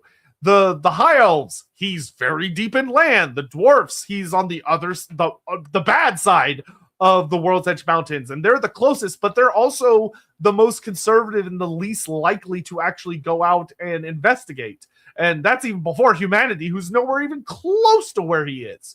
He's actually in a very nice starting defensive position so long as he doesn't, which we'll get into what y'all think he'll end up doing, because we like this to be a back and forth, as long as he doesn't like just declare World War I on the Chaos Dwarfs or the Skaven or the Greenskins, really, he doesn't necessarily have any easy out the gate, oh, we're gonna go get that Morgoth guy. Yeah, well, in Total War Warhammer 3 terms, he does have an easy starting location. He has his campaign difficulty is not set to legendary. Yeah. The guy you're thinking is Fingolfin is the guy you're thinking of. The one that stabbed him in the foot? Well, he actually inflicted 7 wounds on Morgoth. 7? Damn, yeah. All right. Off topic, but who wins, Fingolfin or Anarion? That's really, really difficult. I would need to know more about the direct feats of Fingolfin himself, because Anarion is a beast. Like, Anarion at his max power is 2 gods stuffed into a body, wielding a god killer weapon. That's pretty extreme. Fingolfin did cut off half of Morgoth's foot, and that's not nothing. So, oh yeah, true. It would be interesting to see them meet. It would be a fight. Elves at the height of their power, right? Like, those are both high kings. They're both like legendary mythic beings. It would be pretty interesting to see them. Yeah. I would, from what I understand about him, and once again, take this with a grain of salt, but from what I understand about him, I think Anarion would pretty reliably kill Fingolfin.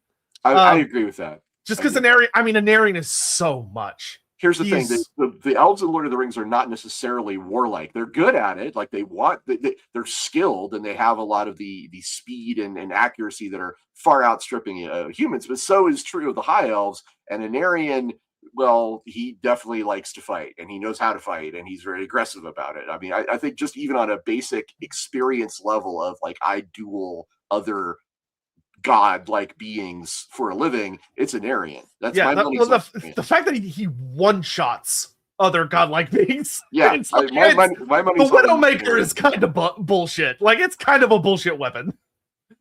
If it was like Anarion just with Azurian in him, maybe Fingolfin could beat him. Maybe he could hurt him. I believe he could like land a hit on Anarion, but like with the Widowmaker, I don't think he stands a chance. Elemental exposure. Didn't Morgoth stub his toe while fighting an elf and end up with a permanent limp? This is Fingolfin, yeah. Yeah, he was also afraid of big tree-eating spiders. To be fair, it was a eldritch god spider-like entity that had also just eaten all of the power of the trees. It had eaten the trees. Like Ingolian was like souped up on some juice when she tried to eat Morgoth.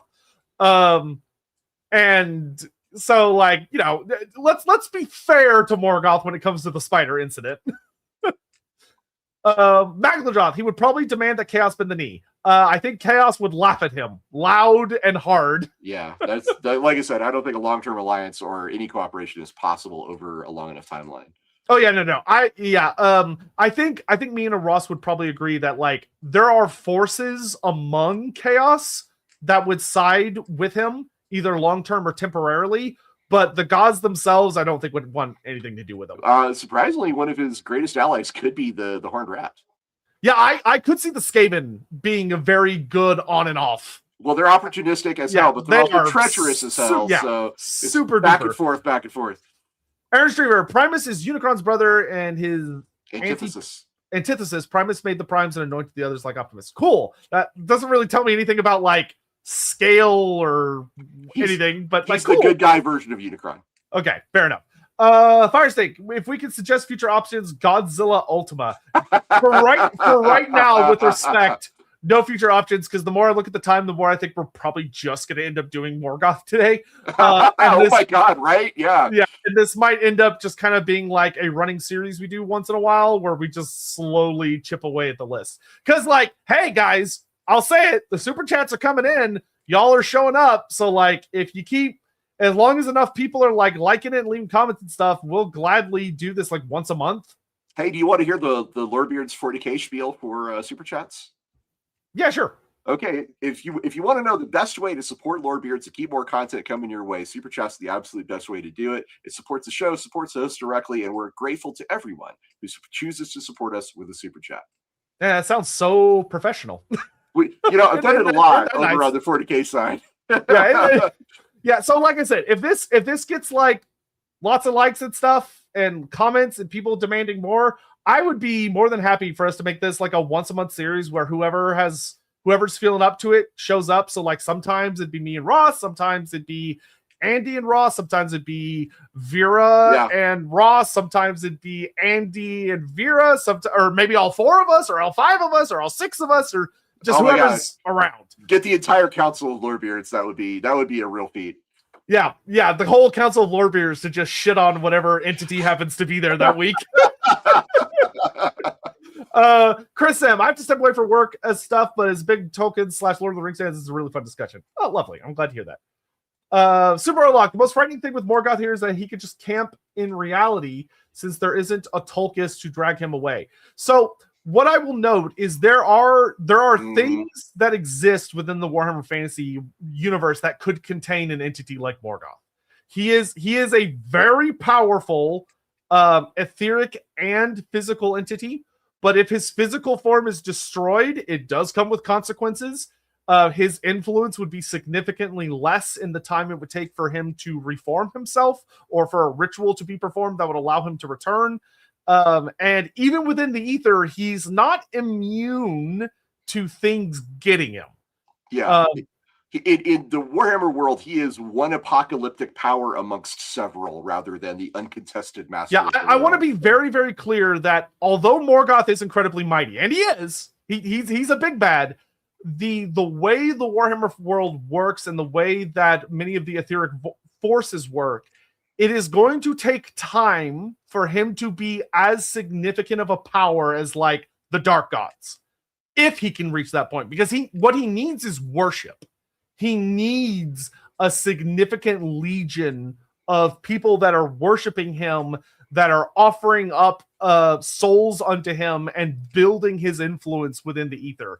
He doesn't have like he doesn't poured in with like he immediately is given like 50% of the realm of chaos in the divorce. Like he's got to work for it. And as his empire gets stronger, he's also going to become more of a visible threat, and more of the forces that on the Warhammer world are going to be arrayed against him. It's just a matter of time. So yes, while Tulkas is not here to get him, there are things that could get him. Like Nagash. Hey. Yeah, Nagash would be a genuine threat. Morgurt 100%. could be a genuine threat. An elf that is so desperate they pull the Widowmaker could be a genuine threat. That'd be a case of deja vu for Morgoth. He'd be like, not again. Yeah, not again. I genuinely think that if push came to shove, there are things within the vaults of Zarnagrand that would be a threat to him. They are experts at containing etheric entities inside of physical matter. Oh God, turn Morgoth into a battery or something? Jesus. Yeah. I mean, that's a frightening thought. It would be the most terrifying weapon on the face of the planet. Oh my God. Maybe Morgoth would even want it. Who's to say? And that's when that one Skaven crashes the moon on top of it to get rid of it. Yeah. Darius, would Smaug be E-class dragon if in Warhammer Power Wise? Smaug's pretty small fry in Warhammer. Like, he's not insignificant, but by any stretch, he's big. Like, he's a big dragon. But, like, is he exceptionally large by Warhammer standards? No. Does he have a pretty glaring weakness that, like, an elf would see almost instantly and shoot almost instantly? Yeah. There are various figures in the Warhammer world that would be able to annihilate him very quickly among many of the heroes of the world. Smaug, like, if I was going to give him a classification, I'd probably make him if you went like A to F or S, we'll say S to F. I would probably say Smaug is like a C. No, I agree with that. I think, you can correct me because you know Warhammer Dragons more than I do, but my belief is that Glaurung, he fits in amongst the top tier of dragons in Warhammer, but he's not at the very top of that pyramid. He's just in the upper tier. Yeah, I would say Glaurung's like a solid A. Yeah, because if my memory serves, he can't breathe fire. No, but he can hypnotize you. Yes, yeah. The hypnotism is actually like one of his scariest aspects. Like, that's a weird power for a dragon to have. Yeah. And I do think that Glaurung would end up knowing how to utilize magic very quickly.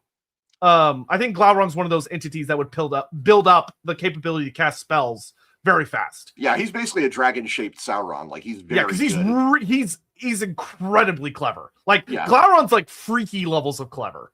Correct, but if Glaurung is A, then Smaug is definitely not A. Smaug is definitely much lower. Smaug's I could think of like several hero tier characters that could very easily kill Smaug. Glaurung, like, that bitch is like personal. Like, you don't invite Glaurung to your neighborhood. Dude's weird. And he can use magic. And he's got like venomous blood and all sorts of weird. Chad is pointing it out, so I thought I'd mention it. Yeah. So okay. I'm gonna say this. I've already said this a couple times. I'm gonna say it again for everyone in chat. I want everyone to listen. Here. Oh, he can breathe fire. Okay, I thought he couldn't, but I guess he just can't fly. So I want to remind everyone, just because you can use magic in Lord of the Rings does not mean when you show up in Warhammer, you are that level of wizard immediately. No. You're not born in the setting. You have to learn how to use magic. Now, because of the way shamans work, we do know that they would probably have an innate relationship with magic very quickly, and that they would be compelled to speak magic into existence like shamans do. And many of them would eventually very quickly pick up and learn because there are similarities. But like, Glaurung wouldn't like walk out the portal and be like, I'm a level 4 wizard. Like, he would be pretty shit at magic initially. Like, a battle wizard would be able to take on any of these guys very, very, very casually. But they're going to grow. The longer they remain in hiding and the more they learn about the world, the stronger they're going to get. All right. I think that's enough time for that poll. All right. So he is building new Angband. And I think this actually works pretty well, because if I pull up a map of the Darklands, I think the easiest place that it would make sense for him to arrive at and to start building a fortress, if I click on this, and if I do this, and this, and this, and then I go to here, and I click this. There we go. The most likely place I think that he would be to show up and build a fortress where he would have enough space to himself to get things done, and also have access to many of the materials he would need, and he would start to become aware of what's going on, I think would be up in the Ash Ridge Mountains. So north of the Plain of Bone, up in these mountains, which puts him nearby in the grand scheme. It's still like hundreds of miles from Crookback Mountain, the Tower of Gorgoth, and Mount Greyhag, where there's a lot of greenskins. But the Ash Ridge Mountains, like, there are forces there that he would almost immediately overwhelm. As you could imagine him moving into this mountain range, and him and the Balrogs just casually annihilating goblins, greenskins, chasing out beastmen, Skaven, everything that would even try to assault them would get annihilated. There is no... Or enslaved. And this is where we get into probably the most interesting aspect of this particular discussion, is what would be his relationship with the species that he's likely to encounter. So the four big, well, I'm not going to say a number, but the big species that we have in the Darklands that Morgoth is going to encounter very quickly and capture, be able to interrogate and start working his influence upon, and which this is very common in Warhammer, also remaking in his own image when possible, because many of these species are very susceptible to change, and they are going to be alterable through his own innate abilities.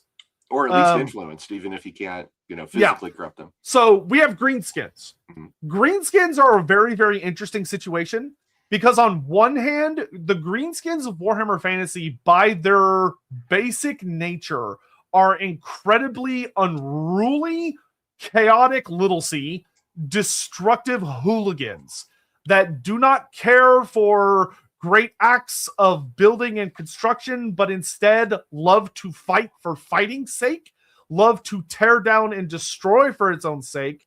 And I think that while there would be some tribes that could be bullied essentially into following him against their better judgment, they would always be incredibly unreliable. Like hobgoblins, I think hobgoblins would flock to Morgoth. I think it's going to depend on the type of greenskin. Hobgoblins love being dominated. It's very clear that those guys. Well, when you put it that way, it sounds weird. I'm just saying, if you look at the history of the hobgoblins of the Darklands, they are absolutely like, if we need to find a strong leader to tell us what to do, they are all about that. So hobgoblins would absolutely flock to use banner. I think you're right. I think any, generally speaking, goblins would also be like, yes, master, we will do your bidding. Where he's going to run into trouble, in my opinion. Now, again, I would like to hear, the Loremaster speak on this topic, but I think the Black Orcs are going to be the ones that are going to be like the most resistant to the idea of serving another master like Morgoth. Yeah, I actually hard agree. I think a lot of the more basic types of greenskins will be a fairly mixed bag. Like there will be some that'll side with him, some that side against him. I think the groups that are particularly fanatical to Gork and Mork will be very against him, because Gork and Mork will be all about smash and bash this git. And he will quickly find himself under assault by many different types of greenskins, but that is also just an easy income of slaves. That is an easy income of creatures that he can capture, and he can dominate hard enough to, let's say, pacify them enough to make them useful servants. But Black Orcs... When you step out of line and a Balrog steps on top of you and burns you into ash under its heel, I mean... Yeah, it gets the point across quick. Yeah. Okay, yeah, you win. Yeah, they come pre-built with fire whips. Who make these things? Yeah, but I very much think that the Black Orcs, the Chaos Dwarfs, will have accidentally created a force that will innately seek to fight back against Morgoth at any and all costs. Especially because especially in a way, it's almost a downside for Morgoth to be a physical being, because he is someone that the greenskins feel like they could genuinely challenge. Like, there's a real mean spiky git down there who's got weird powers, but you can fight him, and that's going to draw opponents. That's going to draw enemies. He's also got like the legend in the making, right? Because he's got the giant dragon and he's got all these flaming demon lords essentially surrounding him. There's going to be lots of Black Orc war bosses going to be like, yeah, I'm going to go make my name by fighting against this dude. He is a good opponent. This is someone I will gain glory. He's going to be genuinely on the radar for people like Grimgor Ironhide Morglum Neck Snapper. Morglum Neck Snapper in particular, because of where he placed him, will likely be one of his early big bads. But I do also think that based on what the Chaos Dwarfs accomplished, that Morgoth would have the ability to create his own species of greenskin. I do think that he would very quickly find himself able to manipulate the spores of greenskins and to make them in his own image. The new Urukai. He will taste that flesh. Yeah, his own Urukai. And I also suspect very much that he would succeed much better than the Chaos Dwarfs did. The Chaos Dwarfs in many ways were experimenting with a force that they fully didn't understand, and they poured much of their own flaws into the makeup of the Black Orcs. And they were trying to create kind of the perfect soldier and the perfect slave. I don't think Morgoth would be as necessarily interested in creating like the perfect entity, because like orcs are so pathetic. Like the orcs that Morgoth created were not like Saruman's Urukai is like, wow, great job, Saruman. Morgoth, bro, took like the Walmart first thing he saw on the edge case file and was like, mass produce, go. This is on clearance. I'm going to get a bunch of them. Yeah, I'm just what's the cheapest option here at Costco? But in a way, I think the orcs, the greenskins, I don't think it would just be orcs. I think it'd be goblins as well. I think the greenskins of Morgoth, because I think he would be more concerned with mass production and control than he is with necessarily how powerful they are, that puts him in a much better spot than it does the dwarfs, or the Chaos Dwarfs did. Because the Chaos Dwarfs made the perfect specimen, but they accidentally made it so willful that it got out of their control. I think Morgoth has enough experience and enough wisdom in his own way that he is not going to create something that he can't control.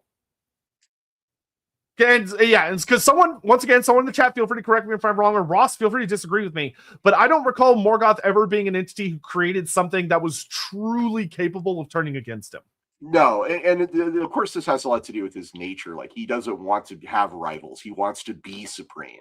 That is a big part of Morgoth. So I don't. Yeah, he's just, as somebody in the chat pointed out, he's very comfortable. Super Orlok says he's very comfortable with good enough. Yeah, and I think that works to his advantage with a new species of greenskins. I think the Lord of the Ring orc would very, very quickly start showing up in mass. And I think that he would make his own alterations to various different creatures he'd find in the Darklands. Like, I think you'd start seeing trolls. Yeah. You'd start seeing. They have cave trolls now. Yeah. We got cave trolls. If anything, he made them slightly more intelligent. But like orcs, goblins, Noblars, hobgoblins, and trolls are going to be the first forces that I think he gathers to himself in his own unique iteration so quickly, because they are easy to change, where like those types of creatures are very susceptible to changing to their environment. Like trolls specifically. Trolls adapt to their environment freakish fast.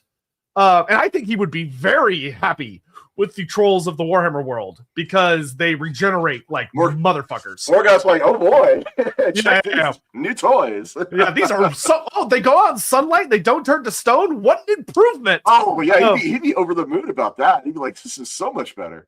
Yeah. That being said, this would potentially be a point where we know that there might be weaknesses that he inadvertently introduces as well.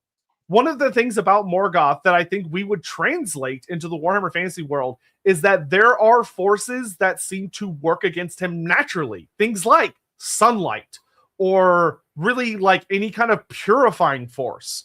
Like in some ways, Morgoth would kind of be a fun situation when it comes to concept light magic. There we go. Geez, it's hard to say. In that, I think he would be deeply capable of wielding it. Him and Sauron both, I think, would be perfectly capable of wielding the Light of Hysh. But simultaneously, the Light of Hysh would be disastrously good against them. Hysh is a form of magic that purifies etheric influence. It burns away all forms of corruption, whether it of any etheric kind, whether it's like truly quote unquote corruptive forces of dark magic, like undeath or chaos, but it also burns and rips apart etheric entities like forest spirits or elementals. It's one of those things where Morgoth, I think the sun would still be effective against him, which once again, Darklands, what a perfect place to set up. But light magic in the long run, I think would prove to be deeply dangerous, not only to Morgoth himself, but anything that he creates. Now, other forces that exist within the Darklands that I think would be very likely to join alongside his legions. So you would have what I guess we would call the Black Uruks, to make it more discernible. Because if we just call them Black Orcs, that's not going to help us. Age of Sigmar is going to be calling and be like, "Hey, our lawyers would like to speak to you." Good old GW. We need an original name for an orc. What about an Auruk? O's instead of U's? Good job. Yeah. When you're talking about Morgoth and magic, right? Like you did talk about like the different winds, but I feel like you might attempt something closer to Dar, the forcibly combined magical energy, rather than a disciplined single wind approach, at least at first. Oh no, I agree. I actually don't think he would use much, if any, singular winds, at least not for a long time. Like until he discovered like there's a particular utility for the separate winds. I definitely agree that like he's a domineering force. He's going to just try to bend the winds to the force that he desires, and it's going to cause he's going to crush it into dark magic. Well, yeah, but and I think another reason why the winds may not be as necessarily something he would be as keen to use is I think Morgoth would have that incisive understanding that the winds of magic they come from chaos, right? He would be tapping into the metaphysical forces that are essentially going to, again, I feel will inevitably oppose him. Yeah, I think there'd probably be like an interesting look into that. Morgoth would likely be an etheric entity that would almost be more interested in trying to quiet or still the winds around him as opposed to driving them to their height. I think it would be that interesting exploration of, is he an entity that would seek the bombastic power that is achievable through magic, or would he almost take a dwarfen approach where he would see magic as too naturally chaotic and as a force of his enemies, and he would instead lean more into, say, like runecraft or preparing magic and using it in very precise, careful, controlled ways? See, I don't think Morgoth is a careful guy. I think his philosophy is about compelling power into obedience regardless of the damage that it causes. And that's why I think he might aim for Dar, which is the unrefined, force of the winds. And maybe... Yeah, and I do agree, which I think interestingly would kind of be a compelling story for how it would affect him as well. Because he's not immune to the forces of how Warhammer alters. Like gods change. Yeah. Gods alter and evolve. And I think Tzeentch noises intensify. Yeah, Tzeentch, and there would be forces like Tzeentch. Like Tzeentch would absolutely, the moment Morgoth manifests and is there, Tzeentch would almost immediately start plucking away at the various strands of fate to try and manipulate Morgoth into falling to chaos. his original sin, right? Well, the idea was that he dispersed his power into the land, right? And I think, in this case, in Warhammer, he's going to be kind of doing the same thing, but in a different way, because it's about his servants and his fortresses and corrupting the people, along with trying to manage that flow of magic in a way where he corrupts it doesn't corrupt him, because that's who. Well, I'm Morgoth, goddammit. I corrupt. You don't corrupt me, I corrupt you. Yeah, which I think we would probably see that building up into the way he builds New Angbad. I think the ultimate thing that New Angbad would be seeking to do would be constructing a device where he would be seeking to gain control over the winds of magic, like to truly and utterly break them to his will, which is theoretically doable. And that's where the Chaos Dwarfs come in. Yeah. Well, yes, because that would be a force that he would seek an alliance with. And I think beyond a shadow of a doubt, especially early on, I think at the beginning, Chaos Dwarfs are very well established of that literally the way they say hello to a new force that they're going to ally with later is by shooting the shit out of them and having a big fight. Because to the Chaos Dwarfs, if you're not capable of trading with them, of being an equal force to them, then you have no right to barter with them. And the closest guy is Drasnoath, right? I mean, he's it'd be the Tower of Gorgoth, which is Drasnoath's over at the Black Fortress. I'm sorry, I forgot. It's easy to get these things confused. Oh yeah, it is. So I think that would be the first great war that Morgoth would embark on, because I don't think he'd be doing as I have to conquer this place, but very quickly would become aware of their customs as he sends out advisors, or he sends out diplomats that, sending lesser ones at first that would get captured and tortured and killed by the Chaos Dwarfs. The Chaos Dwarfs leave them on spikes out there. And then he sends out some slightly bigger guys that also get tortured and left out to die or shot. And so we know he would have his greenskin forces. We know I think he would not utilize the regular greenskins. I think he would actually despise regular greenskins very deeply, because they're so anti-harmonious, anti-order, anti-structure. But I do think he'd create his own species that would flourish like within a year at minimum. Mm-hmm. And there are forces that he would hire very, very quickly and easily, because he would be an expert at drudging up the riches of the earth. I think ogre mercenaries, man-eaters would flock to Morgoth, and many of them would probably become very permanent stays, because they are resistant to corruption, but they have very easy to fulfill desires if you do not have a moral compass. I think so. Here's my pitch. The first campaign season of this war is going to see Morgoth being very devastating, because he's going to have Glaurung able to hypnotize or tear his way into any of the dwarf fortresses. You're going to have the Chaos Dwarfs fighting fire with fire, which Morgoth is going to just be like, okay, that's great. I love fire. Like, bring it on, But I think it will be a force where over time the Chaos Dwarfs are going to basically build a ring of iron around that region and just kind of entrap him to a point where it will be a us or them kind of massive final battle to determine who wins. Yeah, I kind of think the Chaos Dwarfs, in a way, I think they would view Morgoth very similar to how they viewed Tarmakon. Of that, I think Hashut would start sending them warnings and prophecies about this potential foe. But I also think Hashut would very much be an entity that would say this could potentially be an ally. Well, they're both about fire and iron and darkness and dominion, right? Like they both have a lot in common. Yeah, Hashut is debatably the most alike to Morgoth's own mindset, which in some ways means they would be potential allies, but also means they would fucking hate each other in their own unique ways, because they can't tolerate rivals. Hashut is also about hierarchy and the order of things and stuff like that too. Like there's a lot of domination for both of them. I do think the first great battle would be between the Tower of Gorgoth and New Angband. Yeah, I agree. And I think in some ways it would kind of be stalematey for a while, of that the Chaos Dwarfs have legions upon legions of slaves, but Morgoth will have created his own pale orcs. Maybe that would be a cool name for them, would be pale orcs. Oh god.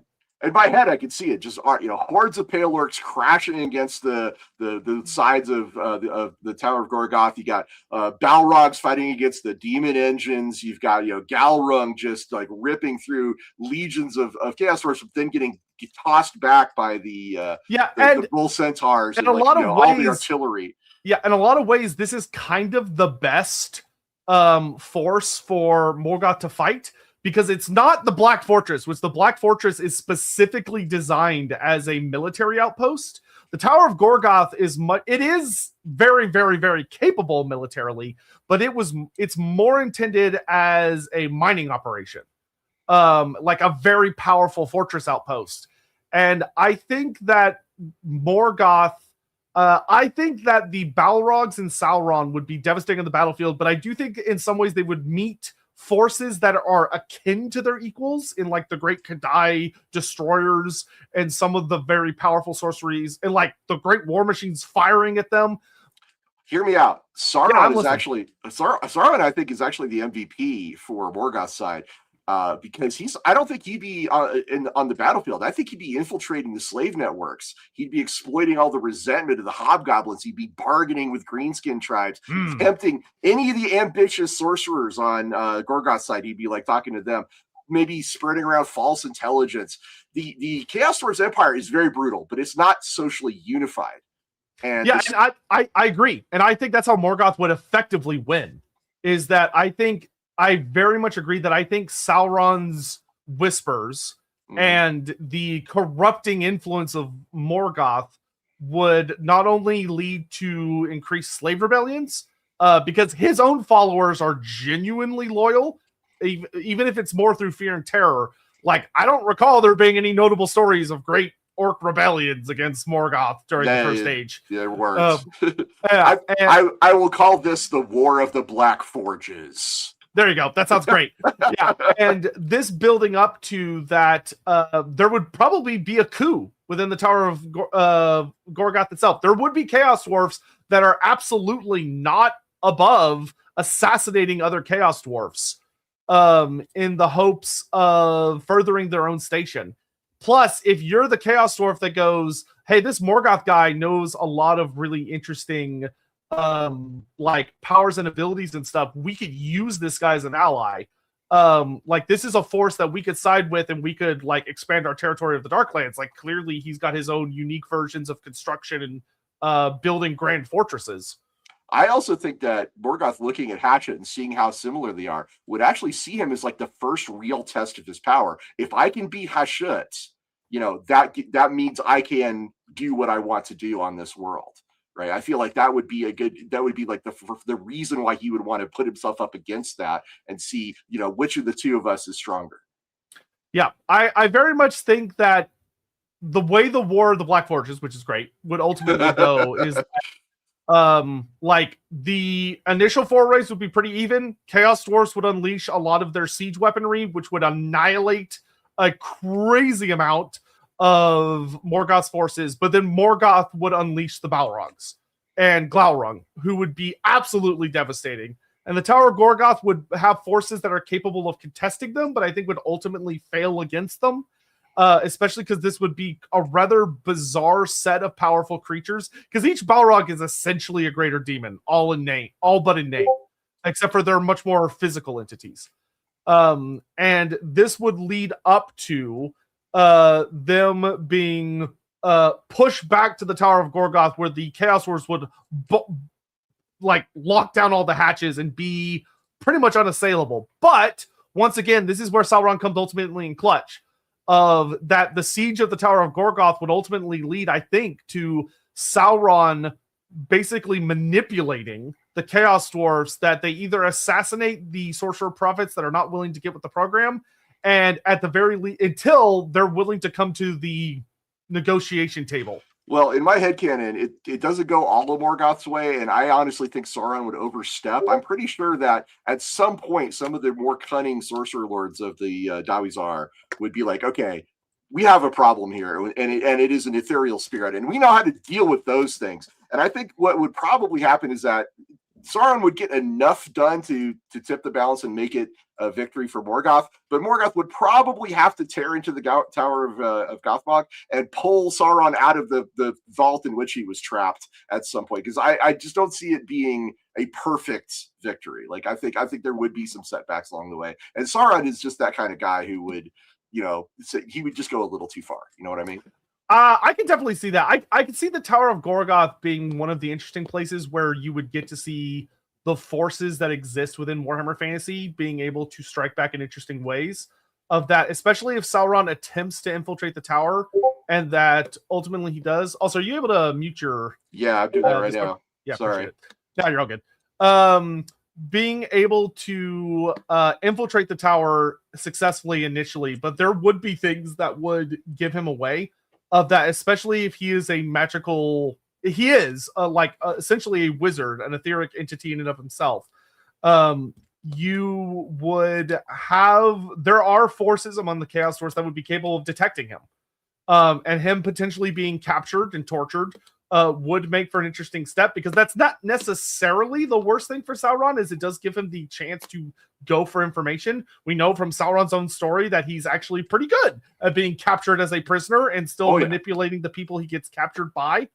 So it's not necessarily a terrible thing for Sauron, but this could lead to an interesting thing of that a lot of the information that the Chaos Dwarfs of the Tower of Gorgoth are extracting is being sent back to Zarnagrand and to the Black Fortress, where you have Chaos Dwarfs that are preparing for this thing, this new entity that has shown up. And one of the things that we know about Hashut that I think could be interesting, I think Morgoth, and this could lead to an interesting vote, actually, if we want to do, of that Morgoth could be put in an interesting position here depending on how Sauron acts. I think if Sauron was seeking to free himself and to take Morgoth's place, I think upon the speaking with the Chaos Dwarfs, debating with them, working with them, being tortured by them, fighting them learning things about him learning things about them threatening him in various ways, I think Sauron would be very quickly able to figure out that the Chaos Dwarfs would be capable of containing and trapping him. Well, the real value here is for the rest of the world is this is not a short war. This is a grinding conflict, I think. Between these this would take several years, probably at least. And the advantage here is that over this amount of time, there would be people taking notice of Morgoth's arrival. So the Chaos Dwarves are kind of doing great work for everybody else by holding off Morgoth long enough for the information about him that he's here and that he's a force to be reckoned with starts to spread, I think, across the so why don't we kind of take a bit of a poll here? I think we might be potentially walking up on a potential fork in the road, a turning point. Yeah, and let's get some options of what happens with Morgoth's story here. So, what happens after the War of the Black Forges? Don't ask me where that came from. I was just like, oh, that's clear. No, it sounds great. So we could have option one simply be Morgoth ultimately wins. So this would be the number one option of Morgoth ultimately wins would be that we are focusing on a story where Morgoth comes out very clean hands. He's ultimately victorious in either gaining allies or we'll go for Morgoth big ultimately wins. This would be Morgoth gains control of the Tower of Gorgoth. Win. Yeah, like he either super effectively crushes the defenses and breaks them, or he is able to infiltrate them with his own agents and Sauron to where they cause a coup from inside, and only loyalists to Morgoth are left. So only Chaos Dwarfs that join his side, which is unlikely. Chaos Dwarfs are incredibly vain, prideful things, but it's not beyond necessarily the possibilities. Well, some of them would say, "Hey, we bend the knee to Hashuts, and this is just kind of that, but different." Potentially, I feel like he might be able to acquire some prisoners. I feel Chaos Dwarfs are like, they are very much so arrogant to the point of their stickiness to Hashit that I don't think they would be willing to turn on Hashit. I mean, they still are dwarfs at the end of the day, stubborn, and committed and determined. Like, there is something about that inner nature. He can at least capture some prisoners to like interrogate, right, and stuff. So our second option would be. Who would have thought that the Chaos Dwarfs would be the one to save the world? yeah.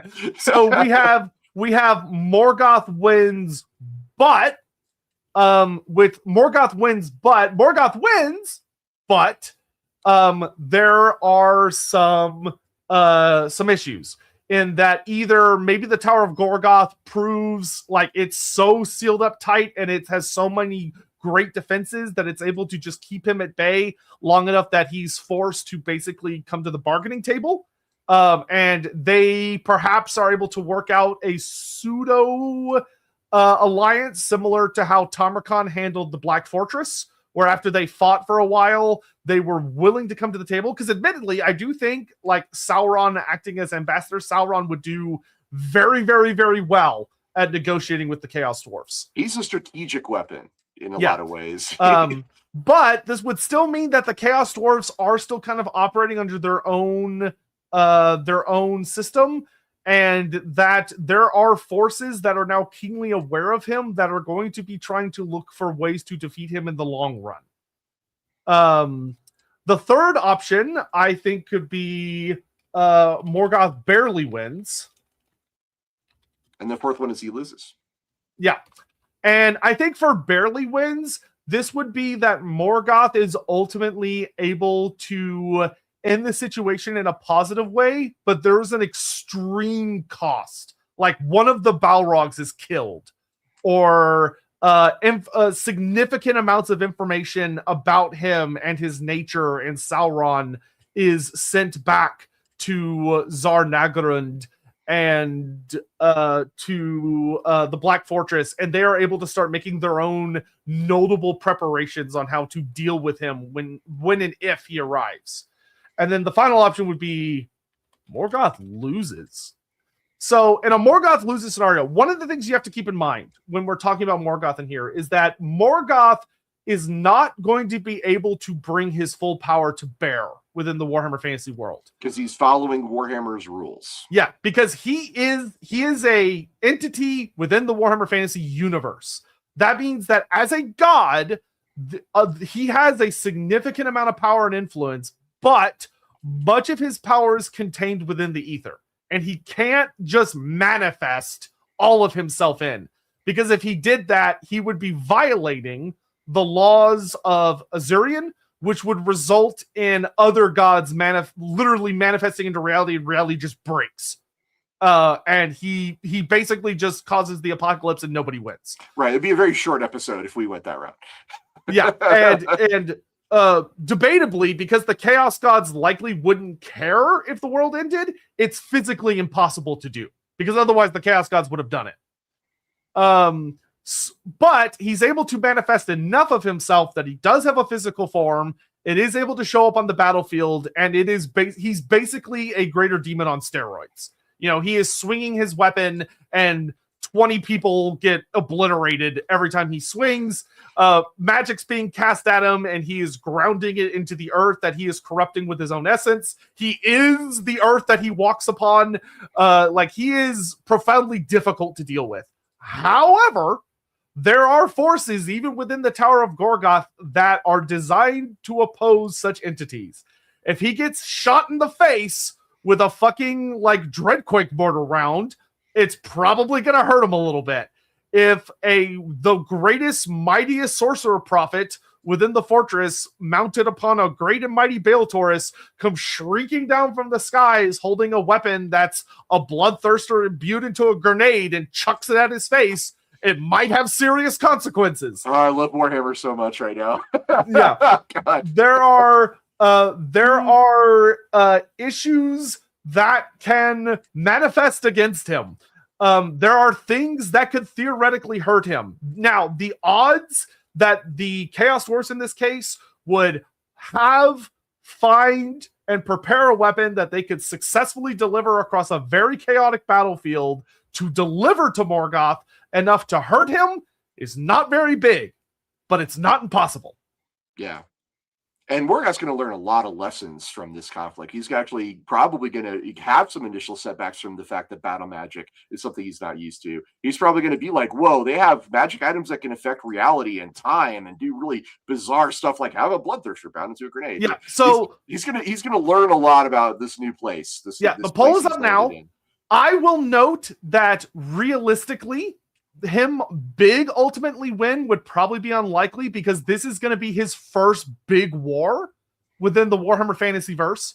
This is going to be the first time that he is having demon engines unleashed against him and Kadai and powerful sorceries and great ash storms, and there's going to be bizarre things happening, the consequences of when lots of magic is all in the same place at the same time. Demon summoning is going to be new to him too. He's like, what the hell is this thing? Yeah, like a lot of very strange, powerful monsters being unleashed. Things like giants that can take significant wounds and hits, and like keep swinging. Like Balrogs are going to be out there kicking ass and chewing bubblegum, but there will be the occasional thing that can slow them down. You have entities like the Kadai that are practically immune to fire, and Balrogs, which are probably practically immune to fire. And when those two get in a fight, it's going to be basically two idiots slapping each other with pool noodles. And like, that's going to probably take a while, but I do think that Morgoth is far superior in taking to the battlefield and it being difficult to deal with him. And Glaurung is going to be a mess. Glaurung is going to be like a whole sack of potatoes bitch to deal with. I still say Sauron is MVP. He's back there making sure that the reinforcements are being diverted and that people are. Oh, I agree. Yeah, Sauron's. He's keeping the conflict local so that it is, he's performing versus a he's performing force. The great janitorial, like if you do a good job, no one will be sure you did your job at all. Right. Level work. Yeah, he's keeping the dark. He's keeping the Chaos Rose on the back foot and off balance and uncoordinated as much as he can. And I think that's where it's really going to come in clutch. All right, let's try and get caught up with super chats here. We're pretty far behind. Aaron, how would the elves react to a dragon like Bahamut or Tiamat? They would probably find them initially deeply impressive, deeply concerning, and deeply odd. Because they are genuinely gods, but they lean much more heavily on the physical side. Like Morgoth, when you read about him, Morgoth is a spirit that is able to take a physical form. He is like textbook definition, powerful etheric being. Tiamat and Bahamut are much more of like, these are very, very, very powerful physical entities to the point that they might as well be gods. And Tiamat specifically has a really big chance to change the entire political map of Warhammer because she could potentially unify the most independent super predators of the Warhammer world, which are the dragons. Yeah, Tiamat would be, either one of them would be a very significantly big deal because for the elves, what they would probably represent is the era of reawakening the dragons, which would be a huge deal. Now, would they think that they are Tiamat? They would probably come to despise. Well, it actually probably depends on the elves. The dark elves would probably love Tiamat because she is a force they could theoretically manipulate to their own ends. Tiamat is incredibly vain and greedy, and self-centered, very strong. So she's actually very easy to manipulate in the grand scheme of things. So I think all of the elves would not necessarily hate her, but they would see her as a force to try and manipulate. The high elves would definitely like her the least. I think the dark elves would be very, very happy with Tiamat for the most part. The wood elves would probably despise her as she is a destructive force. She would incredibly destructive. Yeah, she would ultimately unbalance the fuck out of the weave. So the wood elves would hate her the most. The high elves would probably not like her terribly much, and the dark elves would think she is the best thing since chicken sandwiches on Sunday. She would be great for them. Lador, what about hobgoblins? I think many of the hobgoblins of the Darklands in particular would come join Morgoth's side very quickly. because he would probably ultimately treat them better, as fucked up as that sounds, than the Chaos Dwarfs do. Not by much, but probably by a little bit. But I think when their backstabbing nature became more and more clear, he might come to like them less and less, and seek probably more to treat them as very, very distant mercenaries. So I think the Hobgoblins would initially swarm to Morgoth, and he would initially receive them well. And then as he got to know their nature, he would probably start very much treating them like the Chaos Dwarfs treat them. Well, I mean, look at the difference between the way goblins are treated and the way orcs are treated in Lord of the Rings, right? Like the orcs are a more elite, a more reliable force. Goblins are seen as like the chaff, the fodder, and that's probably where they would end up on the totem pole. Yeah. Doobie Snowman, when does Morgoth turn up to Warhammer? Could we have Morgoth comically fall into the Great Maw? So I will note, I'm going to be very blunt with you guys. That would kill Morgoth. If you shoved Morgoth into the Great Maw, I'm going to say it, he's fucking dead. Like, he's going to get ate. Now, that being said, the odds of that are incredibly tiny. For the sake of this discussion, we're having him manifest more in the present era. So, like, all of the active factions that you know of exist. Because if we have him show up, you know, in like before the Great War against Chaos, or before the Empire is founded, or before the Sundering, like, it could change so much. And ultimately, a lot of the factions that people love just wouldn't be present. So I think there'd be a lot of people that would be more disappointed by that, but it would just dramatically change the discussion. You can still have a discussion about it. It would just change what is the nature of the planet, how quickly would the forces there unify against him or join alongside him. It just depends. I can't wait to talk about the Skaven and Morgoth. Like yes, yeah, they're coming up pretty quick, actually. Pumpkin in Story, just want to thank you for the podcast with this donation. Have helped me relax after work on my master thesis. Well, Woo! Best of luck to you on that. I'm sure good luck, man. Shitload of work. So keep at it, dude. Stephen Lucas would say if Nagaroth game recognized game. I actually very much agree. I think Morgoth would probably maybe have like an initial heart attack upon seeing Dark Elves, but after he realized what they were, I think the Dark Elves would very much see Morgoth as a force they could. The Dark Elves would try their damnedest to manipulate and control him. That would probably not be possible. Well, yeah, it could be possible theoretically, but only by like the top of the top dogs. But they would definitely, I think, beyond a shadow of a doubt, be on again, off again friends.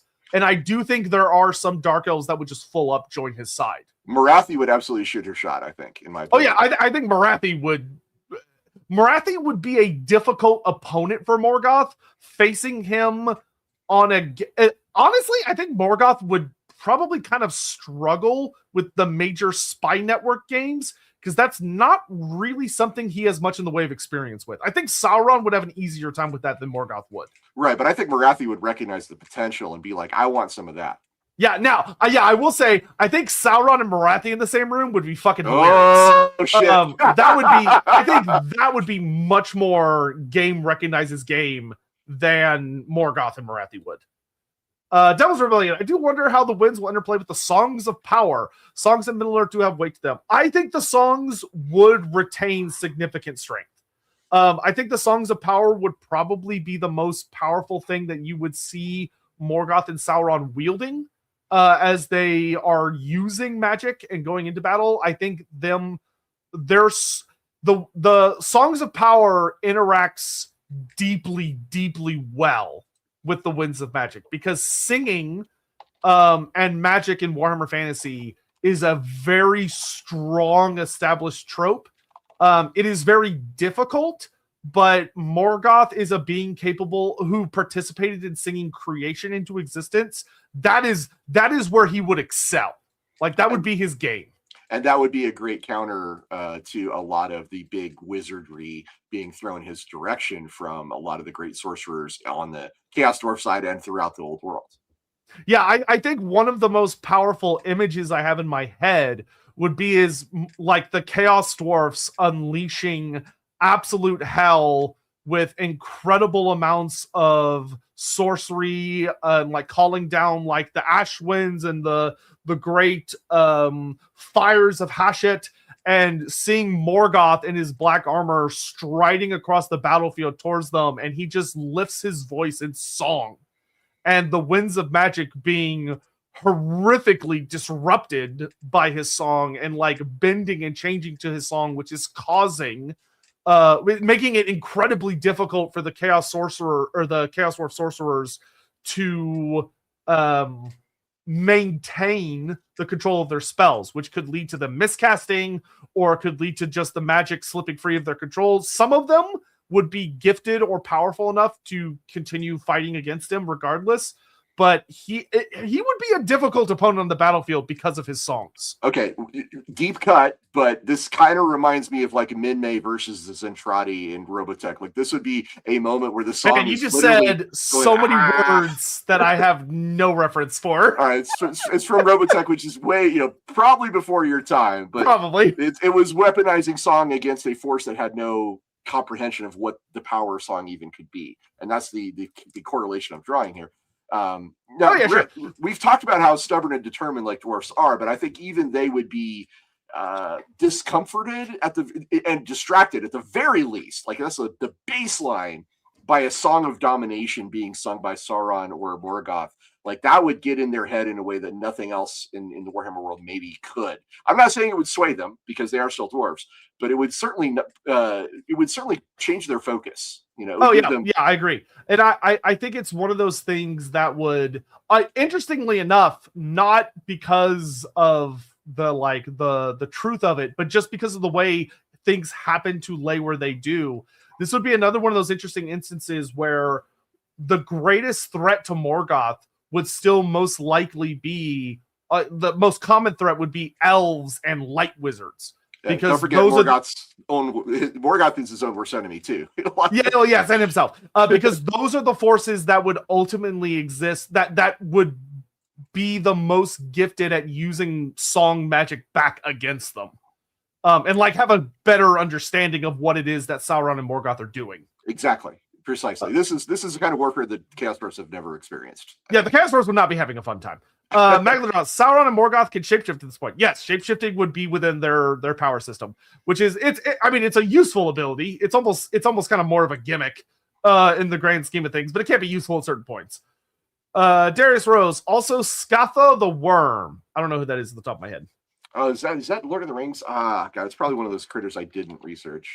Fidel Cashflow, Sauron being sent to infiltrate Ulthuan. He does have a history of working among elves. I think eventually he would. Yes, that's not the story y'all decided to go with off the initial thing. We did have a vote for that. All right, so let's go ahead and call this vote here. Scatha is one of the great dragons of the Grey Mountains in Middle Earth.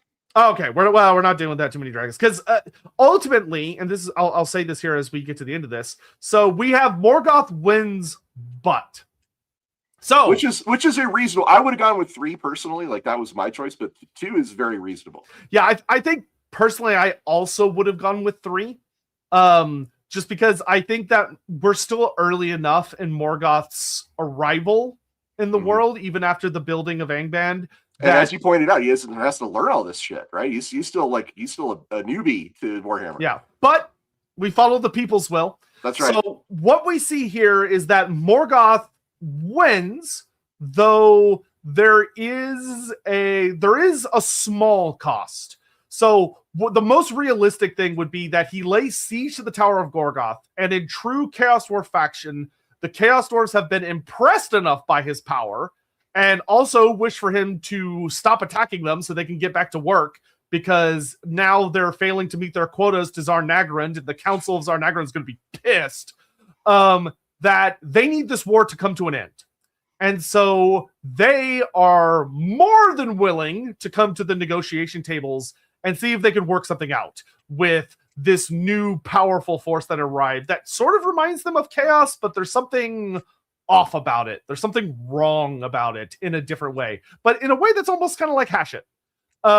And Sauron is sent to the negotiations. Morgoth is not going to lower himself to do negotiations with these measly mortal creatures that can only live for a few centuries.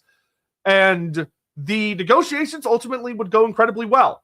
Sauron is an incredibly skilled diplomat. He's incredibly skilled at manipulation.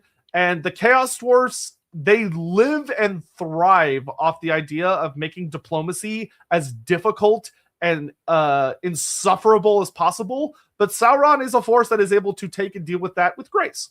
At least well enough to make sure that Morgoth gets what he wants. And this can actually work out for Morgoth exceptionally well. Of that, the Chaos Dwarfs are willing to offer weapons, armor, creatures, engines, demon engines. They won't gift their knowledge, but they will gift weapons of war in exchange for slaves, in exchange for resources, things that Morgoth is very, very, very capable of acquiring, especially those strange new orcs of his, which could make for very, very useful slaves. They're not as impressive as some of the other Chaos Dwarf slaves, but they'll work.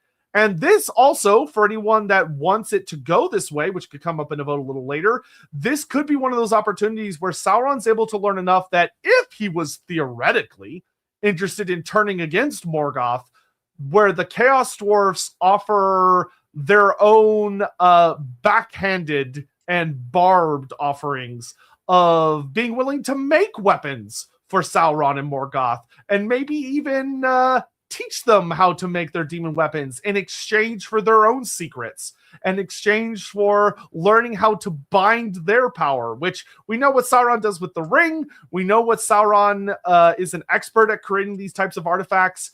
And this would be very much an opportunity for Sauron to start making his own secret alliances or acquiring information he doesn't necessarily pass on to Big Daddy.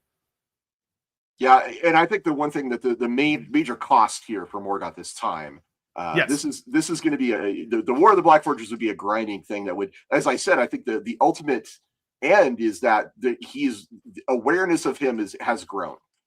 Beyond the Darklands and into other areas of the old world. I'm almost certain that the Elves of Ulthuan would figure it out that, hey, there's this force. Yes, I think basically any faction in the world that is notably gifted at spy networking, Azir, or Foresight is aware in some way, shape, or form of what's happening. So the Lizardmen, so the Lizardmen are going to know what's going on. All of the elves know what's going on. Clan Eshin, and at the very least. The Skaven. The Skaven are deeply. I think many Clan Eshin agents would have already infiltrated Angband in their own ways. Some of them would have been caught. Some wouldn't have been caught. I think they will be keenly aware. And I think the Skaven, some of them would see Morgoth as a potential ally. Some of them would see him as someone to potentially manipulate. Some of them would see him as Nagash 2.0 and a terrible threat. I think Nagash would be aware. Yeah, and I think that and Nagash over in Nagashazar, which is not that far away, is going to be deeply aware of this force that just showed. Yeah. What are they doing over there? I sense a new force in the neighborhood. Who is this person? And the forces of chaos are also going to be keenly aware of this new threat. The gods, the forces within the ether that is roiling and boiling. You're going to have forces of, once again, things to consider. You're going to have forces like Zinch trying to send his own agents to see, as well as Khorne, Nurgle, and Slaanesh, to see if they can maybe corrupt these new forces that arrived. Sending agents that try to influence or corrupt in their own ways these Balrogs, this dragon, this Sauron, this Morgoth. I think Slaanesh would be deeply interested. I think Slaanesh would be able to taste the arrogance, the pride of Morgoth on the Wind, of a force that it would consider almost akin to itself.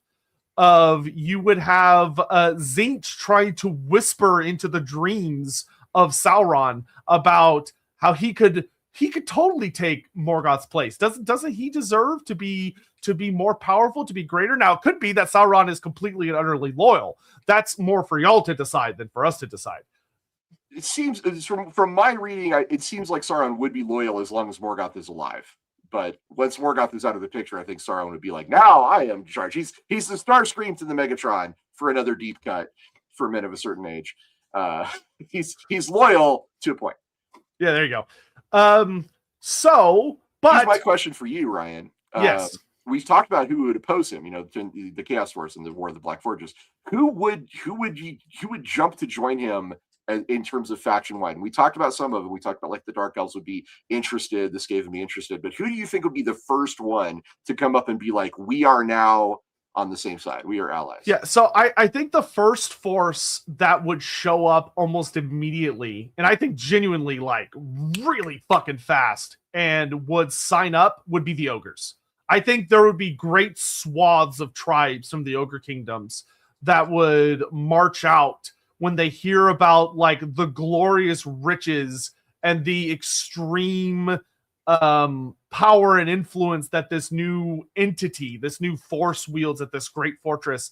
And as they arrive in their masses, I don't think that he would have much issue being able to supply them with wealth and food and allow them to do as they please, so long as they ultimately serve him at the end of the day, which is what ogres love.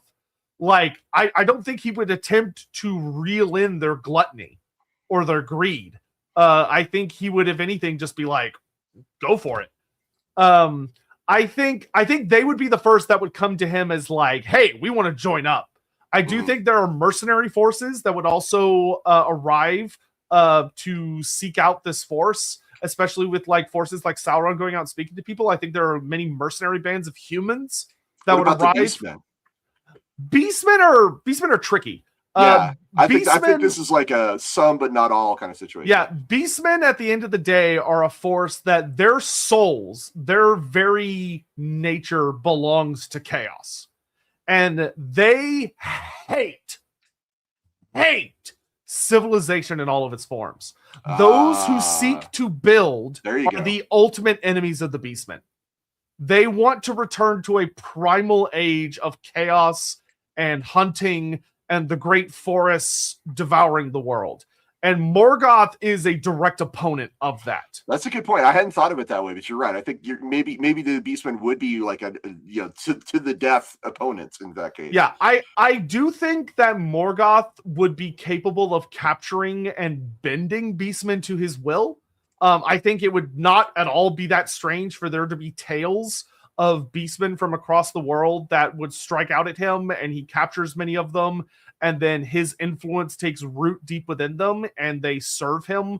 Because I think that ultimately the vast majority of Beastmen would despise him more than they despise things like the Empire or other forces, because he just represents such an anathema to them. Well, one by one, the Empire's provinces are going to be, I think, one of the first targets for corruption. Dude, the Empire, so many people of the Empire would make dumbass decisions very quickly. I think there are Skaven that would very quickly seek to establish. I think Clan Rictus would very, very quickly establish itself with Morgoth. Now, Clan Rictus is a clan that ultimately favors gathering in incredible amounts of wealth, making they are like the ultimate nexus point in the Underway. They connect east and west, so there's somewhere that the Council of 13 is deeply interested in making sure they stay safe. So I do think the Skaven, rather than attempting to kill, like, I think they would make some paltry attempts to assassinate him just for the old college try because they're Skaven. I think as they would very quickly realize that killing Morgoth is not something easily on the table, and that it would require a Herculean effort. And I think the Great Horned Rat is an entity that would very much be interested in trying to manipulate Morgoth as opposed to trying to kill him immediately. Right. No, this is another case of this is an opportunity, kind of like with Morathi.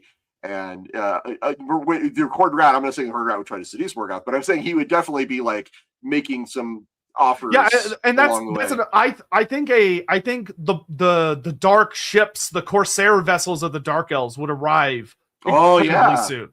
I do think that there are Dark Elves that would be sent, ambassadors that would be sent very swiftly with gifts, genuinely, to speak with Morgoth. Like great gifts of beauty because the Dark Elves would have done as much research as they could have, and I think the Dark Elves would have gone out of their way to make things that they would feel very confident would appeal to Morgoth. And ultimately, Morgoth seems like he is, and once again, everyone in chat, feel free to correct me if I'm wrong on this, but Morgoth is very much an entity who, as long as you bow and you are at least willing to offer him worship, in the sense of paying your tithe and acknowledging him as the big chief in charge, he is very, very possible to speak with. To have you get a spot essentially at the table. Yeah, I think that seems reasonable to me. Morgoth was about, control and about, domination, but not so much about conquest per se. Like it's about corruption and destruction at the same time, right? It's about the tearing down of the old and replacing it with me. Yeah. And I would say very much that we would have a situation of, I do think he would make his own beastmen, because regular beastmen would hate him. I think he would make his own greenskins, because regular greenskins would stop at nothing to constantly assault his fortresses and try to fight his endless legions in him. I think the Dark Elves would very, very much seek to enter. Dark Elves are very interesting, of that they would genuinely seek an alliance for him, while also doing all of their little careful questing and stabbing and poking to see if it's possible to manipulate him.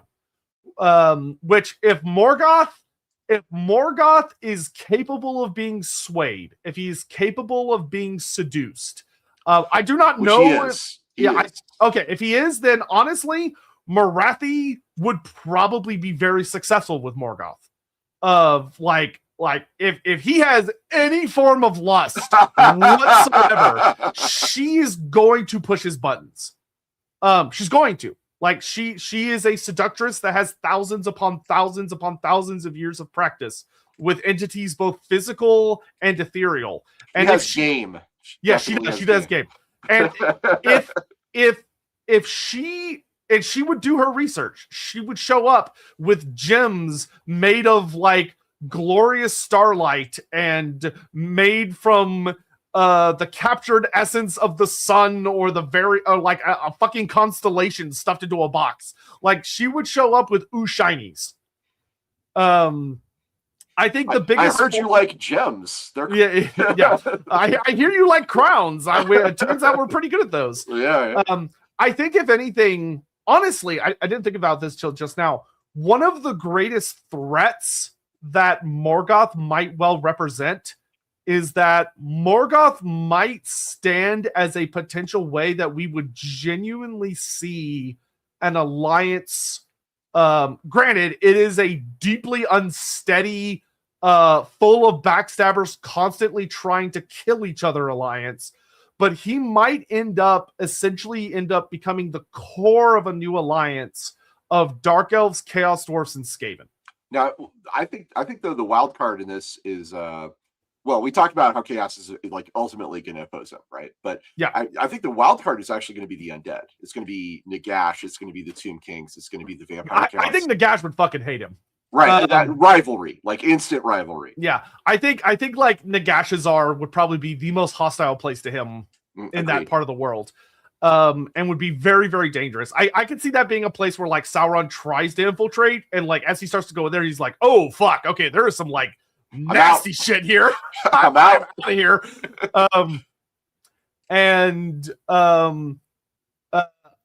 The Tomb Kings would be kind of interesting, of that when Morgoth's will, because Morgoth, as he is set up here, I do not think there would be a force that realistically could oppose him that would strike out at him during this era.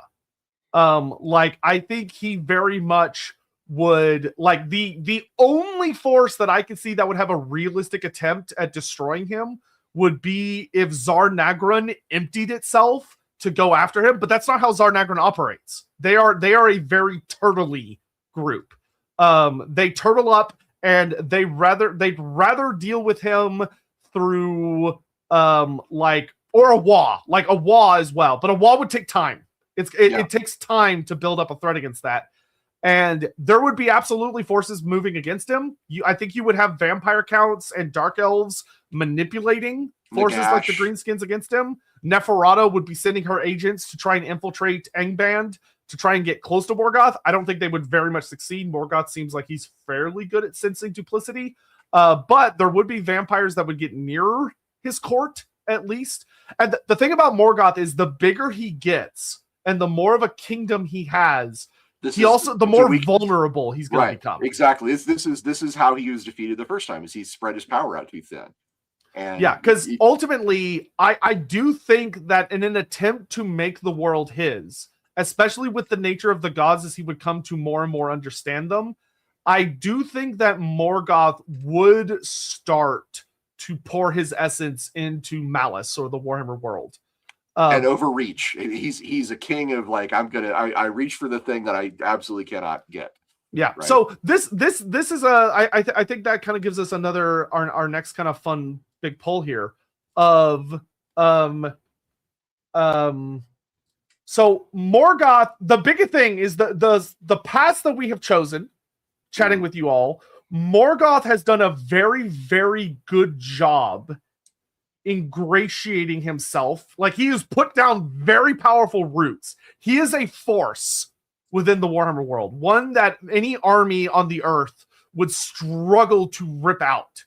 However, by doing so, he has sort of planted his feet in the earth as well. He has established a base, and that means that it is possible to surround him. It is possible to contain him. And the further he tries to extend his influence, the more difficult it becomes. The more that he seeks to use, because he's constantly going to be under threat, because it's the Warhammer world. War is everywhere. There's going to be greenskins attacking him constantly. There's going to be various forces of ogres attacking him constantly. Skaven, Nagash is going to be sending his undead legions to attack him. There's going to be horrible monsters awakening beneath the earth to come attack him, like Andra the Dread. If they can get their shit together, even the races of men like Cathay and the Empire could potentially pose a there could be things of the Cathayan dragons making moves against him, or like Bretonia declares an errantry crusade against him if word stretches up about this horrible enslaving empire that's if Morgoth genuinely expands like in every or if he follows the natural flow of the land and he expands following the paths of the least resistance, he will very, very quickly end up being at war with the dwarfs and the border princes very, very fast. Now, I don't see the border princes being more than a speed bump, though. Oh yeah, no, they would be a speed bump, but they are the speed bump that sends word to all of the other human nations about, holy fucking shit, there is a guy with great flaming demon monsters in his vanguard and like horrible shape-shifting monstrosities. He's got werewolves, he's got undead, he's started summoning like weird demon things. Like, shit's crazy, yo. And word of that is going to reach the human nations, and they're going to start to prepare for this threat. You know, you're going to have prophets of the lady. The prophetess is having visions. The Fey Enchantress going out and calling for an errantry crusade against this great, terrible threat. The Empire, the prophets, you know, Volkmar the Grim waking up suddenly from a terrible nightmare about this force in the south, and like seeing a nightmare of like Morgoth standing over some shadowy figure wielding Galmaraz against him. Like, there are forces that are starting to rise. Would Nagash act, do you think? Would Nagash stir and get into it? I don't think Nagash would stir personally unless Morgoth struck against him. But what I do think would happen is that I do think Nagash, using the whispers that he sends upon the wind, I think Archon the Black and the vampires would act against Morgoth. I think Archon the Black especially. I think Archon would leave his tower and he would head up into the realms of men and start pulling the strings that he can to manipulate them against Morgoth and try and provide them with weapons against him. Or stirring up the greenskins and trying to manipulate the greenskins into building up into a wall, which then strikes against him. Like we kind of talked about earlier, one of the big bads that would end up, I think, being one of the first great tests, like along with the Battle of the Black Forges against Tower of Gorgoth. I think the first big wall we would see would be Morglum Necksnapper. Now we're talking, yeah. Yeah, which for those that don't know, Morglum Necksnapper was a big playable Black Orc character in 5th edition. He was basically Grimgor before Grimgor existed, except for he rides on a piggy. And he is this hulking, massive Black Orc who ended Bretonia's efforts to basically dominate the Border Princes. So like Bretonia attempted to like pacify the Border Princes and expand them, and Morglum Necksnapper beat the shit out of them. And he has the infamous quote that "Go back to your king and tell him the east is green." And I think Morglum would be like, "I'm gonna fuck this guy up." So like, I think at the end of the day, there's just too many forces arrayed against Morgoth for him to successfully conquer the Warhammer world. I don't think that's in reach, but he can certainly become a major regional power and probably one of the biggest bads in the setting that will eventually probably force Chaos to act against him at some point in the future. I think there would definitely be Chaos champions making their way towards him with the visions of the gods whispering. Yeah. Oh yeah. Archaon would come for him. So let's do this. Let's do what happens towards the end of our tale, which also I'm going to change the name of this stream afterwards to make sure it's accurate to what the stream ended up being about. Turns out Morgoth is a heck of a big deal, and we had to spend a lot of time talking about it. Yeah, I have a bad feeling this is just the case for like all of them. But that's okay. That's okay. More streams. Hey, whatever. So let's do what happens towards our end of. So we're not thinking about the very conclusion of our story. We're not quite there yet, but we are thinking about what leads Morgoth to what we'll end up talking about as the end of the story. Does Morgoth pour his influence into the earth itself? Is he trying to genuinely take this planet and make it himself, become one with it, and extend his influence, which would make him incredibly powerful if he like starts pouring himself into the world and is basically feeding on the geomantic web? He's feeding on the winds of magic. There is a danger to that. The more he entangles himself with the winds, debatably the more etheric of an entity he becomes, which would make it where he is more of like a true god in the sense that he cannot realistically be killed outside of very, very extreme scenarios. But it also means that his ability to influence matters directly and physically is going to be much harder. I can make this poll for you if you want. Oh, okay, that'd be great. Okay. So we have like poured his influence into the earth, which basically means he will become essentially kind of like a real Warhammer god. Of that, his ability to physically manifest is going to become much rarer. He probably will have to rely on avatars as opposed to like, he'll be less like Nagash and more like Cain or those gods, like the elven gods when they have like a physical person, or debatably Morgar. Second option would be that in classic Silmarillion fashion, he overextends. Morgoth overextends himself. He seeks to dominate the world, and in his great pride and in his great hubris, he does not take the threats of this world realistically enough. And as he attempts to control more and more and more of it, and he extends the influence of Angband further and further out, he leaves himself vulnerable.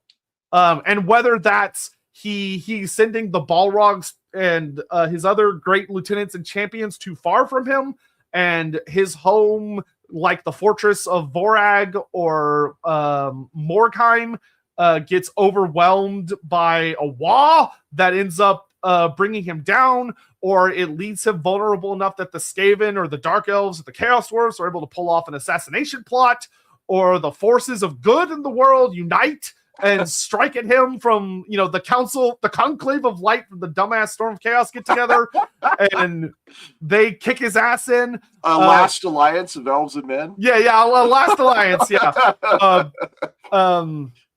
I think our third option could be that Morgoth persists. that he is very, very cautious. He maintains his presence as a growing threat in the world, but at this point, he isn't really anything truly significant or unique. Instead, he basically just kind of becomes another major force in the world. He is extending his influence. He starts getting followers and worshipers all over the world as he expands out very subtly and slowly. But it just kind of means he'll just kind of be another player in the game when the end times comes. Do you think there needs to be a fourth option? Anything come to mind for a fourth option? I think those three work for me. All right. If they work for you. Yeah, it works for me. All right, so poll is now live. All right, polls up. So yeah, so we have our first option, which is that Morgoth poisons the world. He puts himself into the Warhammer world, and it character limit forced me to change that. Yeah, that works. If you want Morgoth loses, you want option 2. Option 2 is basically going to build up to Morgoth loses. Yeah, option 2 is absolutely like he gets crushed at the end of the day. It will take years. This is not a. It'll take time. Morgoth persists is more of he will be present physically for the end times in some way, shape, or form. I think Morgoth is so strong that he's basically putting himself into Warhammer's history as the age of the Dark Lord. No matter what happens, he has written a new chapter. Yeah, he's basically that strong. He's new Dreckenfels. Hey, you just named my favorite guy in Warhammer. I just finished reading all of his stuff. He's Dreckenfels. Oh my god, he's so rad. He's very. That whole series is weird, but Dreckenfels himself is really fun. Ricky Chapman, that nightmare dragon that fought Tamarkon's army may come out to see what this new dragon's doing on our turf. Glaurung, interestingly, would probably be fairly successful. I think Glaurung would be a pretty nasty dragon, but more notably, it would be very realistic that Glaurung would probably start to breed with other dragons, and the result would be pretty gnarly. Amdra the Dread is probably someone that would be more of an antagonist, but theoretically, Morgoth could sway her to his side. That would be a bit of a coin toss. She's pretty old. Like when you're dealing with a dragon that's like older than the gods themselves, they're kind of difficult to influence. Dragon on dragon, Glaurung is strong, but he would not be able to beat every Warhammer dragon. There are stronger Warhammer dragons. Honest to God, unless I am grossly underestimating Glaurung's like size and stuff, Amdra the Dread would probably stomp him into the ground. Her canonical size is fucking ridiculous. She'd know she was in a fight, but she'd win. Yes, yeah, that's probably a very good way to put it. She would know it is a contest, but I don't think it would go well for Glaurung at the end. She's horrible. Like she's a horrible, nasty, powerful thing. Donoman, thank you for the bits. Agent of the Lizardman, have you heard of our Lord Savior, Mort Slun? Not the Great Plan. Yeah. That is exact. Yeah, Morgoth, the Lizardman would be so. Literally anyone in any of these streams, the Lizardmen would be anti them. In my headcanon is the last ones to show up to the fight are the Lizardmen, but they're also the most decisive part of the fight against Morgoth. Oh yeah, if Morgoth participates in the end times, interestingly, Morgoth would be a very interesting figure in the end times because I think he would be anti-chaos, but I also think he would be too prideful and vain to join any alliance. He's going to mess up the Great Plan. There's no doubt about that. I agree. I think Morgoth is ultimately a force that would work in Chaos's favor in the end because he would probably end up tying up other great forces of the world against him because that would probably be the time that he would strike.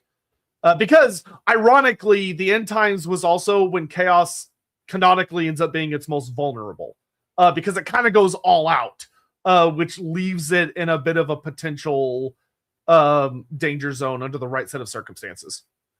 Super Orlok, they must revive r/Eng bands. I wonder what happened to get them taken out. Oh wow. Dubious Noman, unfamiliar with this new world, Sauron shrouds himself in disguise and wanders out to learn what there is to be learned. He's lured by the influence of another Dark Master to the hands of the Empire, lured to Mordheim. And I will say that because of the way Warhammer law is essentially written, I do not think that Morgoth, Sauron, the Balrogs would be incorruptible. I think it would be theoretically possible for them to be corrupted by chaos. Because like Morgoth, it would be incredibly, almost impossibly difficult, but it's possible if he does some really stupid shit. If he like really thinks of himself as incorruptible and he does some dumbass shit, he could end up entirely in character for Morgoth. Yeah, which he could do. Like if he's like, oh, demon runes and manipulating the winds of magic and warpstone, give me all that warpstone. Like he could do some dumbass shit that would get his ass corrupted. But I think Sauron would actually, in many ways, Sauron and the Balrogs would be vulnerable. I do not think there's anything about them that would make them like they're very, very willful, but I do not think they would be immune to chaos corruption. Aaron Streaver, how much Musk of Fear would escape in the square in his presence? A lot. Yes, all of it. Yes, the answer is just yes. Luigi Super, Morgoth could corrupt and modify greenskin spores. Agreed. The Curl, thank you for the super chat. Stephen Lucas, end times with Wurzag, Grimgor, and Skarsnik early. Against Morgoth? I mean, it's likely they would strike against Morgoth. He actually would be one of the biggest threats the Greenskins would want to test themselves against. So he's kind of on the warpath. That would be a very interesting contest for him. That would have given the Greenskins something to do in the end times. So that would have been kind of cool. That actually probably would have been one of the Great Wars. Would have been because we know Grimgor goes east and he destroys the Chaos Dwarf Empire. So it's likely we would have seen Grimgor throw itself against Angband, which would have been fucking crazy. Sigma Silvernight, Morgoth's orcs speak funny, have tailgate parties, and spell words wrong. Yeah, that's true. they are orcish. Or a sea orc. Yeah. Yeah. The Curl, does Morgoth still make elves into orcs? Very unlikely. I think he makes orcs into orcs. What would that mean in the Warhammer world? So there is the possibility. Once again, the problem is we have no idea how Morgoth made the stuff that he made because Tolkien doesn't know. So, like, if you read Tolkien's letters, apparently, once again, this is what I've gathered from video essays. Tolkien never really settled on how Morgoth created orcs or dragons or trolls. Like he never decided on an answer that made him happy before he died. So it's kind of a meh. Would it be theoretically possible for Morgoth to corrupt an elf into something that does not look at all like an elf? Theoretically, but elves in Warhammer are noted as being very, very resistant to physical change. Yeah, according to Warhammer's rules, that's not a thing. Like elves do not get physically corrupted. I would say the answer would be no. I do not think Morgoth could change an elf into something not an elf. Unless he was like just blasting them with like mutation type shit. Although that would be a surprise to Morgoth, let's be clear. Yeah, I think Morgoth would find that very interesting. Wow. Luigi is super. Hear me out. The Olug-hai are intelligent trolls created by Sauron. If he can recreate them in Warhammer, Throg would join them. Or lead them. Yeah, I do agree that there are forces like Throg the Troll King that if Morgoth could get a hold of, like if his influence could reach far enough to reach them, I think there are entities like Throg, forces that join chaos out of desperation rather than loyalty, that would flip sides to Morgoth. Like he would gather lots and lots of various dangerous creatures and entities to his banner. Like, actually, a force that I think would join Morgoth in spades would be, interestingly enough, the Famir. Yes, agreed. In the scenario we've created here, though, with the Lure Seekers, the geography is working against him. Yeah, he's in a bit of a difficult position to. It's not impossible. Like there are passes that he can reach over to get into Troll Country and stuff. But I think if he had manifested in like more closer to the tradition, if he had manifested in the Chaos Waste, he would have had an easier time gathering motley groups of horrific monstrosities to his banner. In the Darklands, he has an easier time gathering establish civilizations to his banner. Aaron Streaver, I imagine he would see the Lamia court and send Sauron to take over because Sauron created vampires himself. Well, Sauron didn't create Warhammer vampires, and he would have to deal with the woman who did. And I think that she would be very capable of going toe-to-toe with him when it comes to manipulation and diplomacy. I do think Sauron would learn of Neferata's court. And I do think that Sauron would be the kind of person that would eventually make his way there to visit her, and she would, let's say, tolerate him as a visitor. But Sauron has a unique, unfortunate disadvantage in that he is a man. He's very distinctly male. And him and Morgoth both. Yeah, he does not appear capable of taking a female form, or at least he never did, to my understanding. Maybe he can just turn into a lady if he feels like it. But if unfortunately, unless he can turn himself into a lady vampire, he would have a very difficult time gaining much in the way of an alliance with Neferata's courts, especially if him and Morgoth's influence attempted to very boldly take on Neferata, like to actually go to the Silver Pinnacle or try and manipulate her or attack her openly. That would actually put them, which they might do because of their own hubris, that would actually make Neferata much, much more like their enemy than an ally. In my headcanon, they would certainly underestimate Warhammer vampires at the beginning. Yeah. And and the thing is would Sauron have the wisdom and careful preparation to be like, oh, Neferata really fucking hates powerful men that try to control her? Or would he just turn into what he always turns into and attempt to do what he does and just make her really fucking angry? I feel like he would probably do the latter, to be honest. It's kind of a 50-50 shot. Sauron is a prime manipulator who's super good at all those things, but he's also the guy who has made enemies out of the absolute worst people to make enemies out of. So, it's kind of a coin flip, I think, either way. Yeah. And Warhammer vampires they're really, really fucking dangerous. Especially when you're dealing with first gen. Mm-hmm. Neferata is really fucking scary. She is really fucking scary. Donovan, so another potential thematic weakness with light magic. Light magic also often relies on harmonics, and he plays by his own tune. Also, did you get my super chat about the agent going to the Lisbon? Yes, we did. Sorry. Oh my god, we're almost out of time. Okay, so I'm gonna speed through these super chats and stuff because I have to go very quickly at 6. So I'm gonna speed through the rest of these super chats and then we'll wrap up because holy shit, we're out of time. Leader, if the trolls he introduces more intelligent, to my knowledge, Lord of the Rings trolls could speak with Thrawn. Yes, easy yes. Darius, legit ultimate match: Lord of the Ring orc versus goblin or clan rat. A basic Lord of the Ring orc is probably better trained and more brave than a singular goblin or clan rat. I'd agree with that. I'm on board. I think now, however, the gap is not huge, but yeah. However, the more you add to both sides, the more the situation I think gets bad for the Lord of the Ring orc. So if it's 10 orcs versus 10 goblins, I still think the Lord of the Ring orcs wins. But if it's 100 versus 100, I'm giving it to the goblins because the Warhammer creatures are better about taking advantage of scale. Stephen Lucas, it's the question of what we'll do. Chorfs, the end time prophets of green, ogres, and the Great Maw, dragon elf, isle elves, if there are dragon isle elves, which I have not seen any evidence saying there are.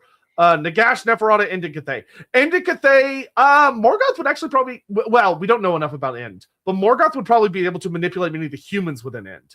Cathay would probably be kind of similar, where he would have agents within Cathay, and there would be humans that would fall to worshiping him in Cathay, but the dragons would hate him. The dragons would absolutely, because he wants to be a god. I predict civil war in Cathay. Yeah, I think he would cause a lot of problems for Cathay. But I think the dragons of Cathay would very much be seeking to move against him. Ogres, I think ogres that are deeply loyal to the Great Maw would not like him, but most ogres would be like, he's all right, chap, he pays well. Greenskins would seek to wipe him out. Chaos Dwarfs would be wanting to kill and harvest him to make a super god weapon of some kind. Necromancer Cobalt, question: how does Sauron's necromancy work? I know he's called Necromancer. I have no idea. That's very ambiguous. Yeah. I don't know if I can answer that. Do it, kind of, but Like you watch, or if you read Lord of the Rings, you don't ever see him do it. I think he does it in the Silmarillion, but he doesn't seem to do it a lot. Hey Walker, gratitude tip for the stream and apologies. No, you're all good. Thank you so much for the super chat and participating in the chat. Darius Rose, Gladwell could try and Riz Omdro. Y'all really like that storyline for some reason. Air Snake, Morgoth better hope the Dragon Emperor doesn't consider him a threat to leave his basement. It would be very funny for the Dragon Emperor to throw another comet at a civilization. It would be very funny. I don't think he would, because the last time went so poorly, but it would be hilarious. Necromancer Cobalt, also not to push too far ahead, I bet the Skaven would be comically weak to the Rings of Power. Yes, if Morgoth created Rings of Influence to tempt the Skaven are pretty much fucked. I think the Council of 13 would probably be smart enough not to fall for it, because there are things that exist like that in Warhammer in spades, like corrupting influence items that take advantage of your greed and such. But they're like Crookback Mountain, fucked. Completely fucked. Fried Weeb, I'm excited for when the Elder Scroll gods come on. You both just kind of go, okay, there's a lot of shit we need to go through. Haha, you assume I'll ever let them on here, but haha.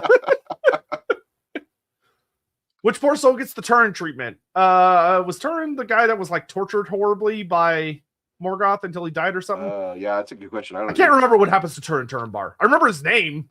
I don't remember what happens to him though. Sigma Silverlight. Morgoth trying to corrupt the Skaven would probably end with frustrations. He can't make them worse, but he has taken his new general suggestion to rename the Balrogs as Bone Ripper. Bone Ripper, yes, that thankful guy. Yeah, he's great. I do predict a lot of frustration with the Skaven. Like, yes, they love opportunism, but they also love treachery. And Sauron would be like, "Oh, you guys, what are you doing?" Yeah, I don't think Morgoth would be able to like fix, quote unquote, fix the Skaven. Anytime he works with them, their treacherous nature is always going to be there, causing issues.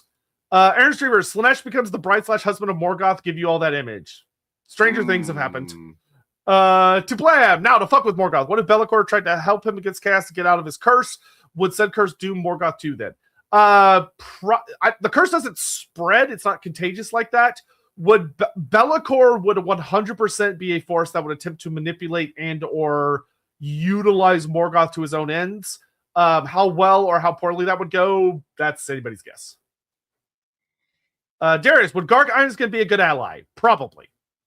Gark is a very mercenary for hire type figure that doesn't give a fuck.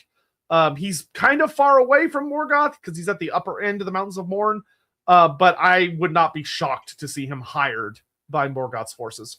The short version on Turin, by the way, he's the one that kills Glaurung, but he then commits his suicide because his wife died by suicide. Right. It's a very tragic story. Yeah. Yeah, I will say Glaurung would definitely die in a very similar way. Like, I think there'd be a great hero that would go up against him. That Glaurung does his whole way too personal shit with.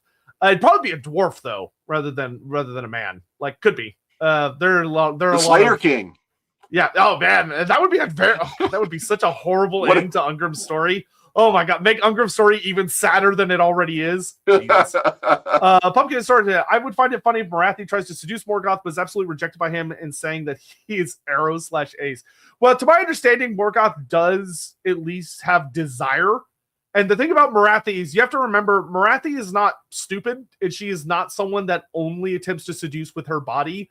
She will attempt to seduce you on every level that exists. Ambition, your desire to learn. Yeah, there's all greed, kinds of desires gluttony, beyond the body. Yeah. lust. Yeah. Like, she will appeal to anything and everything. She's very, very... Because remember, Morathi seduces demons, but it's not like she's like wiggling her butt in front of them until they're like, oh, okay, I'm on. Like, there's a lot of entities and creatures that she deals with that don't care about physical pleasure. Agreed.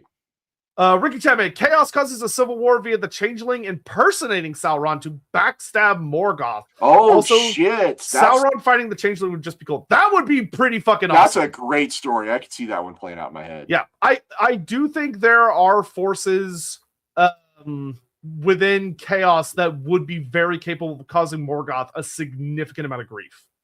And Changeling is definitely one of them. Yeah, the Changeling would probably be the Changeling would fucking love fucking with Morgoth too. The Changeling would love him. Yeah. Agni Zebra, fourth option, halflings. Halflings throw a ring into the fire mouth. I feel like we've seen this story somewhere before. Lumpin Croup has his moment. Yeah. Lumpin Croup and the Fighting Cocks take out God. I think that's an anime plot right there. It's very Warhammer though too, right? It is very, yeah. It would be amazing for Lumpin Croup to be the one that takes down Morgoth. And Darius, no, Optra is beautiful. Stop it, Ryan. Sure, Darius, sure. All right. Unfortunately, we're out of time. But at the end of the day, kind of what we ended up with is Morgoth persists. That ultimately, and I think this is fairly accurate because of how similar the world of the Lord of the Rings is to the Warhammer world. It's a place with enough subtle differences that he isn't able to come in as like borderline Big G God and just start swinging his dick around and just taking over all of reality. There are hard restrictions that reality presses down on him that slow him down. And in being slowed down, I think y'all nailed it well of that he is a very build up empire, build up defensive fortresses type figure. And he kind of, in many ways, acts like someone that's kind of based on him being Nagash.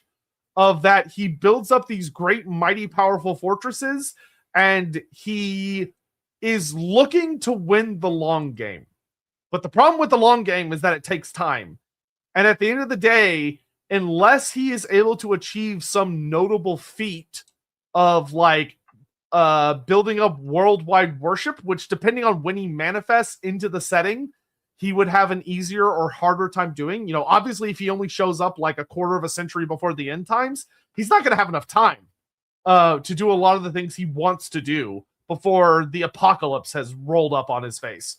But maybe if he showed up significantly earlier in the timeline, he can become like one of the most powerful deities in the setting, theoretically.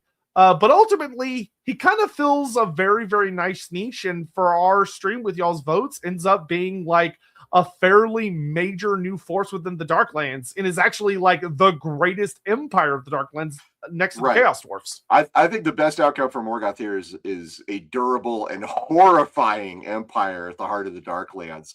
And it's something that rivals some of the greatest powers in the Warhammer world. But I think at the end of the day, when the other forces start to marshal against him, Morgoth will find out that they're not locked in there with him. He's locked in there with them. It's especially the Chaos Gods, and it's going to be a feast for the ages when they converge. I think at the end of the day. Yeah, I definitely think I will personally say that I think Morgoth would probably end up being a major interesting force in the end times, but I don't think he would be capable of preventing it. And I think it's more I think his pride would really fuck him over. Of that, like, if he were to join the big bad super alliance of like the elves, humans, dwarf, you know, the last alliance of literally everybody, where like even the greenskins and Nagash join in, I don't think Morgoth would, and I think that would lead to horrible problems. Because he would end up, I think Chaos would manipulate other forces into fighting him, because they know both he and those other forces would not be willing to stand down, and that would lead to their undoing. Fundamentally incompatible.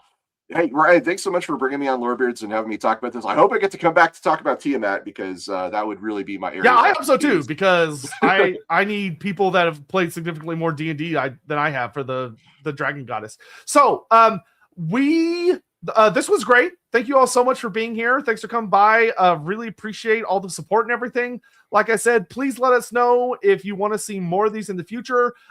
Just like most Lorebeard threads, we will have a thread up in the Lorebeards channel just in either just a second, or it will be up soon, which will be the What If Morgoth invaded Warhammer Fantasy. So if Hawk or somebody could get that up, that would be super duper great, or Vorn, whoever's available.